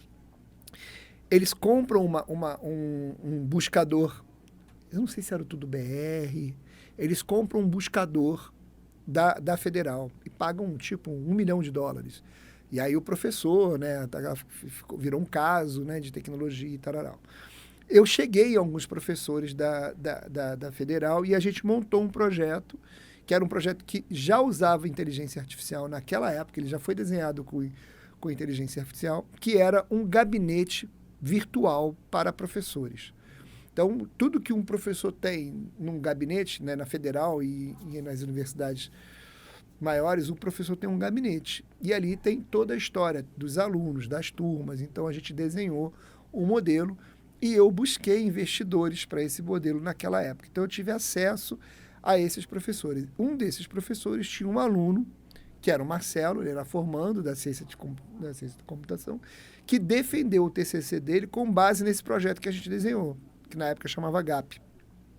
Foi quando eu conheci o Marcelo. Por razões, lidar com o professor é sempre um desafio, né? Assim, acontecem muitas coisas e tudo. O projeto não andou e o Marcelo ficou comigo para sempre. Literalmente, né? Para sempre. E aí você resolveu fazer o site com o Marcelo, que aí já tinha conhecimento. Aí o Marcelo já era desenvolvedor, ele fez todo o sistema. Fizemos outros, né? Sim. Aí você foi para dentro da operação de venda de brindes, que cresceu, a gente conheceu lá no meados de 2018 ali. Até aquela época ainda você estava na operação. Mas eu já sabia que você já tinha uma operação de marketing digital também. Ela começou em 2007, né? Sim. O Nautilus, ele foi uma empresa paralela, uma unidade de negócio paralela dentro da minha empresa. Então, a empresa de brinde eu criei porque o que acontece? Quando eu vi que o departamento de marketing, ele trabalha com verbas e essas verbas são definidas para várias ações. O brinde era um mico. Né? Então, a gente tem quanto? Sobrou quanto? Faz brinde. Então, tem 100 mil, faz isso. Sobrou quanto? Sobrou 30 mil, faz brinde. Entendeu? E isso já estava desenhando um caminho para a gente. E eu comecei a ficar um pouco incomodado com isso. E, na época, a preocupação esse dinheiro vai para algum lugar. Entendeu? E, de fato, foi. A verba de marketing, né? A verba de marketing foi quando a gente fez, em 2008... Eu fiz um curso de SEO, depois eu fiz um curso de tráfego pago para o Google, né, de Google, na época chamava Google AdWords. E eu passei, então, a dar esses cursos para empresários e explicar como funcionava. Ah, eu lembro desse curso. Entendeu? Então, os cursos de Parte Google... daquele nossa negociação lá em 2018 era assistir esse curso. A gente falava sobre internet, falava sobre os mecanismos de busca, o que era a otimização para o Google naquela época, a gente faz isso até hoje, né? E o que era o Google AdWords naquela época, como ele funcionava e tudo mais. E as ações que poderiam ser feitas, né? E o desdobramento dessa ideia era... A gente, então, tinha desenvolvimento, na época, né, até 2011, 12, nós tínhamos desenvolvimento de sistema e de sites, e também os cursos, né, naturalmente, mas também o tráfego, na época, o Google AdWords, que nem chamava tráfego pago, né? Tráfego pago é mais recente. Porque quando começou a ter concorrência, né? Porque naquela época era só o Google. Mas era para onde o dinheiro do marketing estava indo. Então, e de fato aconteceu. Em 2015, o mercado de brinde praticamente de volume muda totalmente. Desculpa, muda totalmente, né? Os volumes acabam. Eu vendia, cara, para você ter uma ideia, eu vendia 150 mil squeeze, 50 mil camisetas de malha, 100 mil bonés, 30 mil canetas. Os volumes eram muito altos. Entendeu? Porque... E o pessoal começou a ter acesso teve muita... Acho que o mercado mudou um pouco também, até um conceito que aconteceu aqui em Minas, tem um case desse, que é a Zap Gráfica. E essa questão da Zap eu acho muito interessante, porque eu ainda falo, para mim tem algumas coisas que são princípios. O que a Zap fez naquele momento, a Zap deve ter começado ali. 2018 eu sei que ela já existia. Já. Então assim, já tinha um bom tempo que ela estava no mercado. Mas pelo menos o modelo dela em 2018 ele existia. Esse modelo de ser um hub de criação de produto. Com o que isso parece para mim? Com a moda que veio agora depois do PLR, que você for no digital tinha o encapsulado, depois do encapsulado veio o dropshipping, do dropshipping veio o PLR. Até pouco tempo atrás a moda era o print on demand. Então o que a Zap fazia era muito parecido com o print on demand. Que é você... Mas o pulo, cara, para mim uma das coisas mais interessantes no mercado é trabalhar para quem quer trabalhar. Sim. Esse modelo, assim, quem quer ganhar dinheiro, disponibiliza. Então, assim, você quer vender, eu te dou a gôndola. Sim. Você quer alugar, o Airbnb. Sim. Você quer andar de carro, o Uber. Então, o que a Zap fez foi cadastrar, por exemplo, todos os designers, e você tinha que provar de ser designer. Sim. Então, ela cadastrou gráficas e designers, ou seja, não é aberto ao varejo. Criou um mercado seguro, que todo mundo tem o mesmo preço, então a concorrência... Né? Beleza, de serviço. agora o diferencial é o seu atendimento? É o seu atendimento, porque o preço ela garante, o produto é igual para todo mundo. Exato. Então ela trabalha para quem quer trabalhar, entendeu? Então isso para mim que é o modelo de negócio. O resto é condição tecnológica, segmento. E foi o que as cápsulas fizeram. Algumas pessoas faziam cápsula, o negócio era um caminho. Alguém foi lá e falou, vou fazer uma fábrica de cápsula para quem quer vender encapsulado. Compra um pacote mínimo e você pode vender. Então, assim, ele sempre segue. E agora o print on demand está nesse mesmo cenário. Pô, você quer vender camisa na internet? Vou fazer o seguinte, entra aqui no meu site, você se cadastra, você pode vender a camisa, faz o ads, vai para o marketplace, faz onde é que você quiser. Quando chegar o pedido, eu vou vender para você, eu vou te entregar o produto pronto lá no seu cliente. Você só tem que fazer a questão do pedido. Quem cresceu muito assim, Shopify também, quando ele conseguiu conectar lá com o Alibaba, com o AliExpress, e automatizou absurdamente e criou o mercado de dropshipping. Então, eu vejo muito nisso. Mas aí a gente, só para fechar esse caminho, e ali então eu consigo entender aonde que você chegou no marketing digital. Só uma pergunta, o seu produto daquela época, eu acho que ele era extremamente encaixado hoje. Hoje os empresários querem conhecer mais, ter mais essa questão de conhecimento, de curso, saber como funciona. Naquela época, as pessoas preferiam muito mais alguém que faz para mim. A gente, assim, naquela época tinha ainda tem muito sobrinho, né? Sim. Mas naquela época sobrinho era mato. Então, a gente pegava muito empresário frustrado, ou seja, já tinha tentado sobrinho. Sim. E não estava dando certo. Você fala na questão de cursos, né? Na questão de curso. Mas é porque eu vejo, acho que as pessoas não têm noção do tamanho do mercado de marketing, dessas questões. Outro dia eu estava brincando que eu estava olhando as maiores agências do Brasil. Se você pegar as 5 maiores agências do Brasil, ali o faturamento passa de 5 bilhões, juntando as 5 maiores. A maior agência do Brasil, ela faturou, acho que em 2020, 2019, 2 bi de reais. E é faturamento, não é verba que ela gerenciou. Ela faturou 2 bilhões de reais nos 20% lá claro que não é 20% para todo mundo, né? Mas naquela verba que ela cobra para administrar a verba que o cliente vai investir.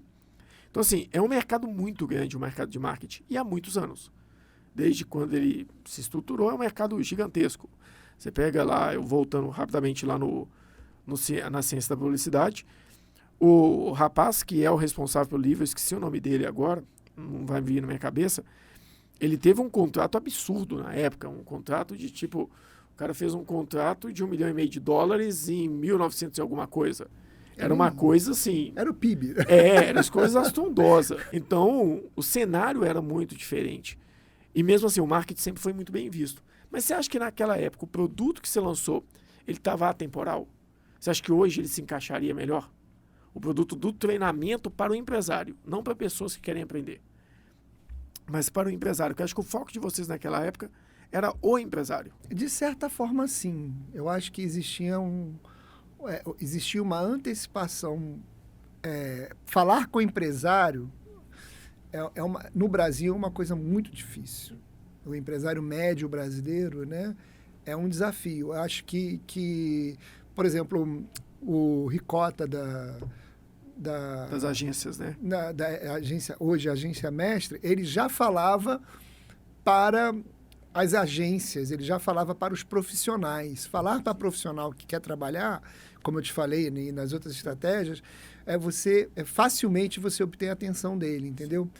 Ter a atenção de um empresário para qualquer área, seja ela o financeiro, o contábil, é sempre muito difícil, porque a atenção dele está ligada na operação do negócio, que você nunca, porque cada negócio, mesmo que seja, todos os empresários têm agência de automóvel, mas cada um deles tem uma maneira, uma receita, um jeitão.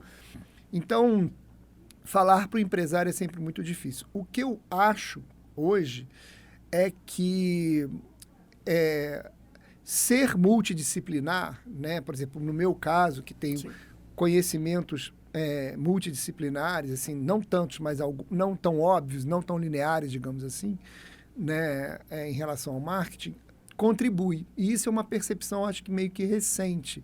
Sim. Os empresários agora estão, por conta até talvez das redes sociais, das discussões, estão aprendendo a lidar com outros conhecimentos, porque senão você não consegue.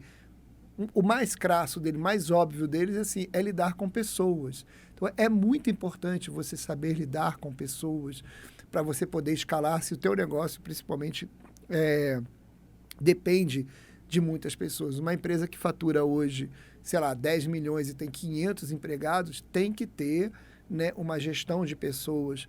Né? Eu tenho um amigo meu que ele tem 1.200 empregados. Então, assim, são pessoas, né? Então, ter conhecimento não é tão técnico, né? Não é qualquer coisa a mais.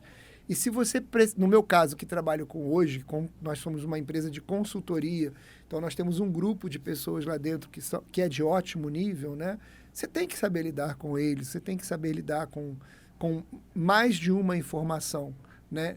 Saber só sobre o negócio, ou saber sobre o seu produto e tudo, não tem sido suficiente. Eu tenho visto empresas de muito tempo de mercado rateando, porque o que deu certo hoje não é suficiente. No passado hoje não é suficiente, entendeu? Mas eu acho que esse é um bom caminho que a gente chegou finalmente. Eu acho que a gente vai ter que depois alongar esse papo, porque eu voltei lá no começo para entender a sua parte de contábeis e agora a gente foi relacionando e entendendo que, você tem uma parte de contabilidade, você entendeu de vendas, você começou com e-commerce, você entendeu a demanda do e-commerce, você foi montando e ali você viu uma oportunidade de dar curso, de mostrar para o mercado como que funcionava a questão do Ads, como que o mercado estava crescendo, que provavelmente você usou também. Teve a parte tecnológica com o Marcelo. E ali, lá no finalmente, você realmente chegou agora num ponto que hoje, o foco de vocês, que vocês abandonaram os blinds, abandonaram alguns pontos. Claro, vocês ainda são uma agência, ainda tem tecnologia, ainda faz site, tem todo aquele aspecto. Mas você focou numa coisa que já era seu core business, porque você é vendedor. No final das contas, a gente viu que muitas fases da vida você vendeu. É. Você colocou o core business, que é venda pela internet, que é o e-commerce. Que agora, Sim. e é uma venda assim, claro, o e-commerce ele é muito amplo, mas é a venda pela internet num modelo de e-commerce, que é o comércio digital mesmo. Não é simplesmente, por exemplo, o que vocês fazem para mim, ainda está um pouco fora do modelo central de vocês, mas é uma expertise que vocês têm, que é vender talvez através de um modelo menos de e-commerce, menos de loja digital, essa coisa do tipo. E aí vocês focaram a partir de agora no e-commerce, que é uma expertise que você já traz lá do passado. Sim, são alguns anos. O e-commerce, ele também está evoluindo, né? Bastante, inclusive, mas o e-commerce é basicamente uma negociação com pagamento online. Então, eu compro alguma coisa e pago por isso, né? Isso é o e-commerce. A gente tem um formato básico que é, por exemplo, o dropshipping, onde você tem uma loja, a pessoa compra, mas a estrutura, né, do envio e do faturamento é de uma outra. Então, você tem... É quase que sei lá, um representante comercial digital, né? Aquela pessoa compra, paga, a tecnologia de pagamento por split separa o pagamento, né? E a fábrica envia para a pessoa. Você tem nesse modelo, você tem um cliente, né? O que você não tem é o produto. Agora, no marketplace, você tem o produto, mas não tem o cliente. O cliente é do marketplace, a gente diz que existe um muro. Então, se você quiser fazer uma grana de volume maior e rápido, o marketplace ele é mais eficiente nisso, porque ele te entrega, que nem você falou, o público, né? O que você não tem é o cliente. Agora, quando você tem o teu e-commerce, aí você tem o produto e tem a chance de conquistar e manter o cliente. Então, os resultados econômicos, né, eles podem ser melhores quando você tem uma loja própria. O desafio é que quando você tem um e-commerce de loja própria, um domínio seu, você tem um posicionamento de mercado, né? O que vai vender, né, é a posição da sua marca no mercado. Né? Não será a marca do marketplace, não será a marca do fabricante, né?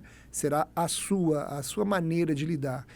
Que hoje em dia, assim, tem seu valor, né? A gente já viveu momentos de comportamento de massa, de compra de massa, onde a gente era vitimado. Então, na década de 80, início da década de 90, você tinha 2 achocolatados. Ou você tomava Nescau ou tomava Toddy.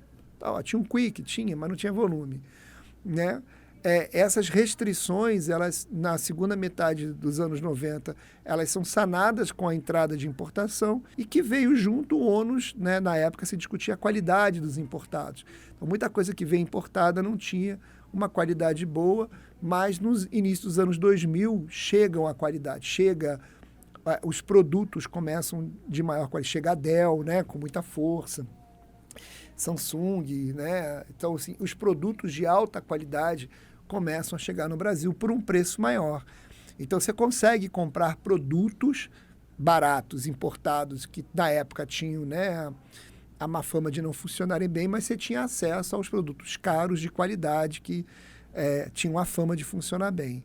Mas, recentemente, deve ter aí 5, 10 anos, a decisão pela compra do consumidor é pela relação que ele tem com a marca. Então, é muito comum hoje, por exemplo, acontece na minha casa, as minhas filhas, elas não compram produtos para cabelo, nenhum produto que não tenha o compromisso de ser cruelty free, né? Livre de crueldade com animais. Elas simplesmente não compram. Mas o produto é ótimo, a marca é famosa, mas eu não compro. Né? Então, assim, hoje a relação que o mercado, né, que o comportamento do consumidor criou com os valores da marca, né, os valores ambientais, valores sociais, até mesmo políticos, ecológicos e tudo, ela vem crescendo, porque a marca ela vem ficando evidente, né, a responsabilidade de grandes marcas junto ao mercado. Então, quando você tem uma marca que é suspeita de escravidão ou processos, né? Essa marca ela sente o baque, né? Ela é repreendida. A gente está vendo agora a discussão dessa semana, né? do ESG, né? Que é também uma condição similar, não pareada, mas ela representa também os valores de uma empresa, né, e os seus compromissos, né, com o que a gente está vivendo. Então, a maneira como o consumidor se comporta em relação à marca hoje e aos seus produtos relacionados, ela vem ganhando, né, vem ganhando mais peso de responsabilidade, porque o número cresceu muito. Então, você não precisa comprar esse tênis. Tem 500 tênis tão bons quanto esse, entendeu? Então, eu acho que esse formato do e-commerce hoje e dessa decisão é uma coisa que me perguntam, que ainda é centrada na tecnologia, na oportunidade de mercado, né? Então, eu estou com um bom produto, isso aqui vende, isso aqui não vende. Para quem está começando, é muito importante saber qual o seu grau de compromisso com aquilo que você está se propondo a vender. Então, hoje, existe cada vez mais essa preocupação. Talvez você consiga vender um produto que você não tenha nenhum grau de compromisso, mas a sua chance de vender será maior, ainda mais se você estiver começando, se você tiver uma identidade com aquele produto, tiver uma relação positiva com aquilo e aquilo a pessoa do outro lado enxergar e ver, né? Não, então, acho que deu para entender bastante sobre o conhecimento do Paulo, né? Deu para entender um pouco da história dele. Eu acho que, só para a gente poder ir fechando, eu ainda, nessa questão da história, chegou aquele ponto ali, igual eu tinha comentado agora, que você foi para o marketing digital, né? E aí você focou através do e-commerce, porque o e-commerce é uma coisa que você já tinha na veia, né? É uma coisa que já... Não o e-commerce, mas a venda. A venda já tinha. A venda já tinha, você já tinha passado por uma venda digital. E a partir dali você começou a apoiar, de fato, os empresários nesse aspecto. Aí veio o curso, veio tudo isso, e aí você começou a entender que era um caminho para apoiar os empresários. E aí, voltando lá atrás, lá na ideia do contabilidade, deve ter feito um bom diferencial você entender, igual eu falei lá no começo, entender da questão de resultado, de análise, porque a sua comunicação com o empresário, você entende do que é ter tido dificuldade financeira, ter tido sucesso, você consegue ter tido as dores do crescimento, como elas se comportam, entendeu a dificuldade de entender a carga tributária brasileira, e você conhece, e quanto isso impacta no e-commerce, no geral. Isso fez uma diferença, né? Faz total. Eu acho que aquilo que a gente estava comentando, a gente ter a chance de ter... Não acredite que o seu conhecimento não vai te servir. Assim, é uma bobagem pensar que o que você sabe não tem nada a ver com isso. Sempre tem uma maneira de correlacionar. Qualquer coisa que você conheça, você vai usar, se você souber usar, né, no momento adequado, numa hora adequada. Eu acho que, para mim, o conhecimento contábil é fundamental, porque é impressionante assim, o tamanho do cliente, a estrutura que ele tenha. Tem algumas coisas que são ligadas ao número que ele, não sei porquê, ele rateia, entendeu? Então, você faz 2, 3 perguntas, assim, né? Assim, condição fiscal, ele te dá uma coisa. Quantos funcionários você tem? Ele te dá outra resposta. Como é que você faz isso? Qual que é o seu preço? Pô, não bate. Só com 3 perguntas, você olha para o preço do cara e fala assim, isso não vai... sentido, né? Não vai. Tem gato nessa história, tem angu, como é que é? Tem caroço nesse angu. Então, isso me norteia em relação ao cliente, porque mesmo depois da operação dada, tipo o negócio, o contrato fechado, né? Eu tive agora, por exemplo, um cliente que ele está no Rio Grande do Sul, né? A operação dele está no Rio Grande do Sul, e assim, por uma questão particular, a empresa foi constituída em São Paulo, lá no Alphaville, entendeu? E ele veio para mim para montar o e-commerce e tudo bem. Existe uma área contábil da qual eu não tenho acesso, mas ele me falou que a contabilidade estava em São Paulo e que o contrato tinha sido registrado lá. Mas a sua empresa, ela está em São Paulo? Ela falou, está. Aí eu falei para ele, olha, era bom você conversar com... Os seus contadores sabem que você vai operar da sua cidade? Sabem, disseram que não tem problema nenhum. Eu falei, então era bom você conversar com eles de novo, porque Não faz sentido. O Rio Grande do Sul é um estado famoso pelas barreiras e pela briga fiscal que existe. Você comprar alguma coisa endereçada a São Paulo para receber na sua cidade, despachar sem ter nada, isso daí não me parece correto. Essa conta não vai fechar. Se acontecer de vocês escalarem, isso vai virar um problema para 5 anos para trás. Sim. E a gente já viu grandes operações fecharem por causa disso, né? Já tem um refrigerante muito famoso que, por causa dessa triangulação, ele desapareceu do mercado. Aí vocês que tentem descobrir aí. Mas ali, quando você entra nessa fase, e aí eu vejo um diferencial grande nessa questão do e-commerce sua, é porque você também consegue ter noções, por exemplo, sobre regimes especiais, que a gente já conversou. Sim, é uma gama muito grande no Brasil hoje. É porque quando um cliente me procura para fazer um e-commerce, o meu discurso para ele é que eu não monto loja virtual. Então, a loja virtual, ela é importante, é uma etapa que tá dentro da área da tecnologia, e a gente divide esse projeto em 3, né? Que nem você estava comentando. A gente trabalha com um tempo estratégico, um tempo tecnológico e um tempo de divulgação e venda. Então, essas 3 partes são partes que definem o seu e-commerce.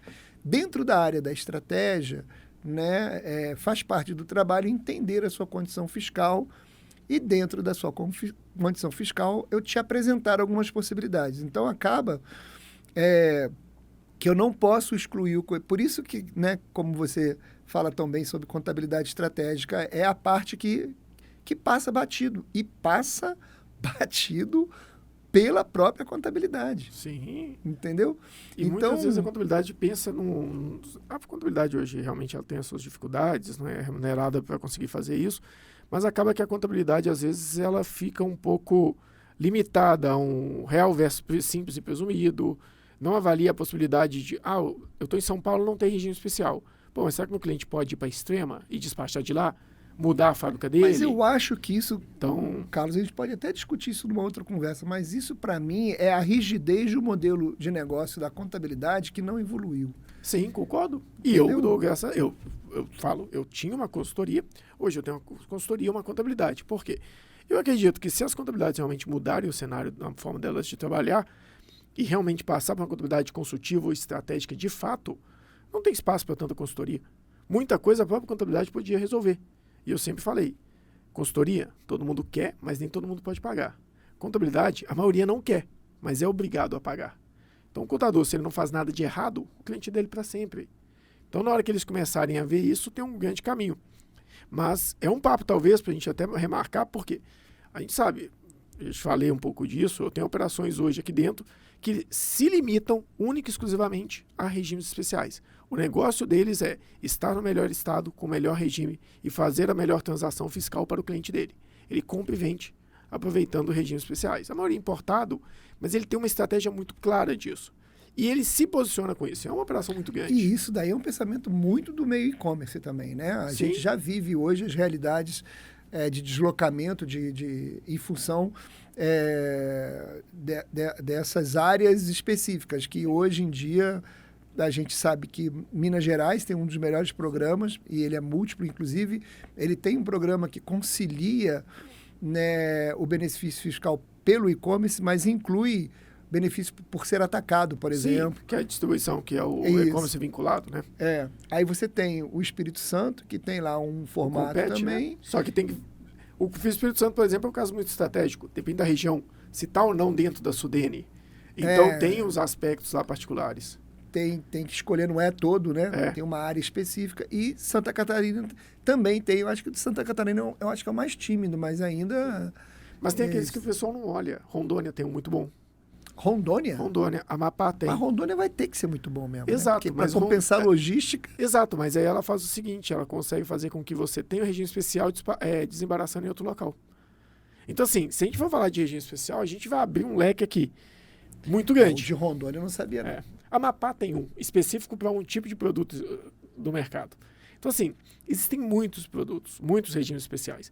E para a gente falar de regime especial, acho que cabe uma outra pauta, porque Porque tá fazendo 2h30 que a gente tá aqui batendo papo, claro. né? Mas a estratégia é pensar uma venda online, pensar um posicionamento, pensar uma organização, é respeitar um tempo de planejamento estratégico. E aí, amigo, vai parar para pensar sobre as condições de mercado e marketing, vai parar para pensar sobre as questões de financeiro, né, o que você tem que ter, porque uma das coisas que mais são mais... Qual que é a tua disponibilidade, o que você tem fôlego, né? E também essa parte contábil, que eu acho que é uma parte, assim, esquecida, muito pela aquela ideia de que é melhor não mexer nesse vespeiro. A contabilidade eu não ligo para não saber o que, sabe? Exatamente. E aí perde-se oportunidades. Então, assim, eu acho que a parte estratégica ela tem que se desdobrar em tempo e dedicação, que é uma coisa que o empresário, pelo menos os que chegam para mim, estão sempre com pressa, né? E aí fica mais difícil. E tem uma galera jovem que está entrando muito agressiva nisso. E se esse pessoal que está mais tempo no mercado não se atentar, porque assim, o pessoal está realmente entrando, procurando conhecimento, são os caras que talvez busquem conhecimento com você, busquem conhecimento na internet, busquem conhecimento no mercado, trabalha com mais de um cenário tributário, trabalha com mais de uma operação, usa operador logístico, mas tem muita coisa que dá pra gente falar aqui, mas eu vou marcar isso num próximo vídeo. Foi ótimo. Porque por hoje a gente já conheceu a história do Paulo Canarim como um todo, e eu acho que isso dá um norte das possibilidades que a gente tem e as possibilidades que a gente tem no mercado. Igual eu falei, a gente nem começou a falar um pouco dos clientes dele, são clientes que hoje bem relevantes, ele falou de alguns aqui, e vocês entenderam um pouco como é que ele chegou até eles, né? Então, vocês têm várias formas de chegar, você pode avaliar, dá uma olhada na história dele, dá uma olhada no Instagram dele, que ele passa muito conteúdo de qualidade lá, mas a gente vai ter que ficar por aqui, porque senão eu apanho quando eu chegar em casa. Eu tenho um filho pequeno. Eu vou finalizar por aqui, Paulo. Agradeço muito a sua presença. Eu acho que conhecimento a gente passou bastante aqui, muito conhecimento de marketing digital, de história, de conhecimentos gerais, muita coisa interessante.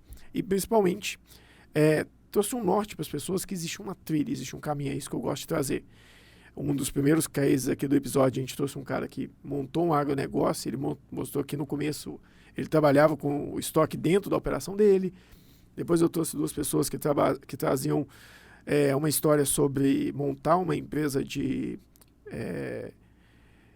tecnologia, né, de dar suporte a uma coisa que no passado todo mundo achava que era o sobrinho que fazia, que era o suporte a computadores, a parque de máquinas. E hoje eles têm uma empresa bem estruturada, robusta, e que eles conseguiram demonstrar que existe um caminho para chegar àquilo ali. E aqui a gente trouxe hoje também que um caminho, por mais que ele deu algumas voltas, começou em uma área, foi para uma, foi para outra, voltou, mas todas têm uma certa sinergia na questão do conhecimento de vendas. E eu acho que isso é uma coisa que você devia explorar mais. Eu acho que a conversa espelhou bem, né? Sim. O que foi esse período. Vai e volta danado. Exato. É um pouco assim mesmo. Acho que a vida, no meu caso, a vida ela foi construída e reconstruída durante todo esse processo. Agora, uma coisa que nunca ficou de fora desde os meus 15 anos é a venda. Sim, exatamente. É isso que eu acho que conecta muito ali. É essa venda que está ali enraizada, né? E foi se a gente pegar vários pontos, se você avaliar esse vídeo, você vai ver que vários pontos eu trouxe essa questão dos princípios, das vendas, porque é uma coisa que eu acredito mesmo. E conversando com você, eu vou vendo cada vez mais. Você não vive, você vai começar a viver uma nova experiência de venda agora com seus filhos, com seu filho, né? Sim. Porque vai ser uma negociação eterna, entendeu? Deus, nem me lembra disso. Eu já então, tenho que negociar. Assim, vender o processo de venda, ele é do dia que você quer negociar a água, o leite, né? Eu quero mamar, eu quero isso, você já está se expressando. Venda faz parte da rotina da nossa vida, de conquistas, de desejos, né? E o trabalho hoje, né? Assim, ele vai ter a minha filha, por exemplo, eu tenho uma filha que é terapeuta. Ela tem que vender? Cara, tem. Se é advogado, tem que vender? Tem que vender. Mas eu sou médico, tem que vender? Tem também. Entendeu? Então, a venda é isso. Ele não fala muito disso, mas se você quer vender na internet como um todo, talvez nada melhor do que procurar um cara que sabe vender. Ele fala que o foco dele não é e-commerce, mas eu não vou deixar de falar para vocês que talvez ele possa te ajudar em muitos aspectos, tá? Então, é um cara que sabe vender para mim no final das contas e é por isso que ele me ajuda nisso hoje. Então, eu vou finalizando por aqui com o nosso saudoso Paulo Canarinho, quase uma Enciclopédia Ambulante. Se você quiser ver os outros episódios que já aconteceram, dá uma olhada aqui, porque vai aparecer os outros episódios aqui na tela para você. E, aproveitando, segue o nosso canal, compartilha esse conteúdo se você achar que tem alguém que precisa ver algo nesse sentido. Quando você compartilha, curte, comenta aqui embaixo, você está fortalecendo esse ecossistema. Vai gerar mais oportunidades para todo mundo e vai gerar mais qualificação para quem vai assistir. Então, se você gostou, segue, se inscreve, ativa o sininho, não se esqueça. E se você quiser ouvir nas plataformas digitais, o link está aqui na descrição. Gente, foi um prazer conversar com o Carlos, é sempre assim, muito fluido. É claro que eu sou um pouco prolixo, mas eu agradeço a paciência de vocês que nos ouviu e dele também em compartilhar esse momento com a gente. Um abraço e até a próxima. Muito obrigado, a gente vai ficando por aqui. Como sempre, tentando trazer aqui, dessa vez até começou com a contabilidade, né? Sempre tentando trazer aqui muito planejamento, gestão, e sempre muita contabilidade estratégica. Eu sou o Carlos Pires e até o próximo Café com Estratégia.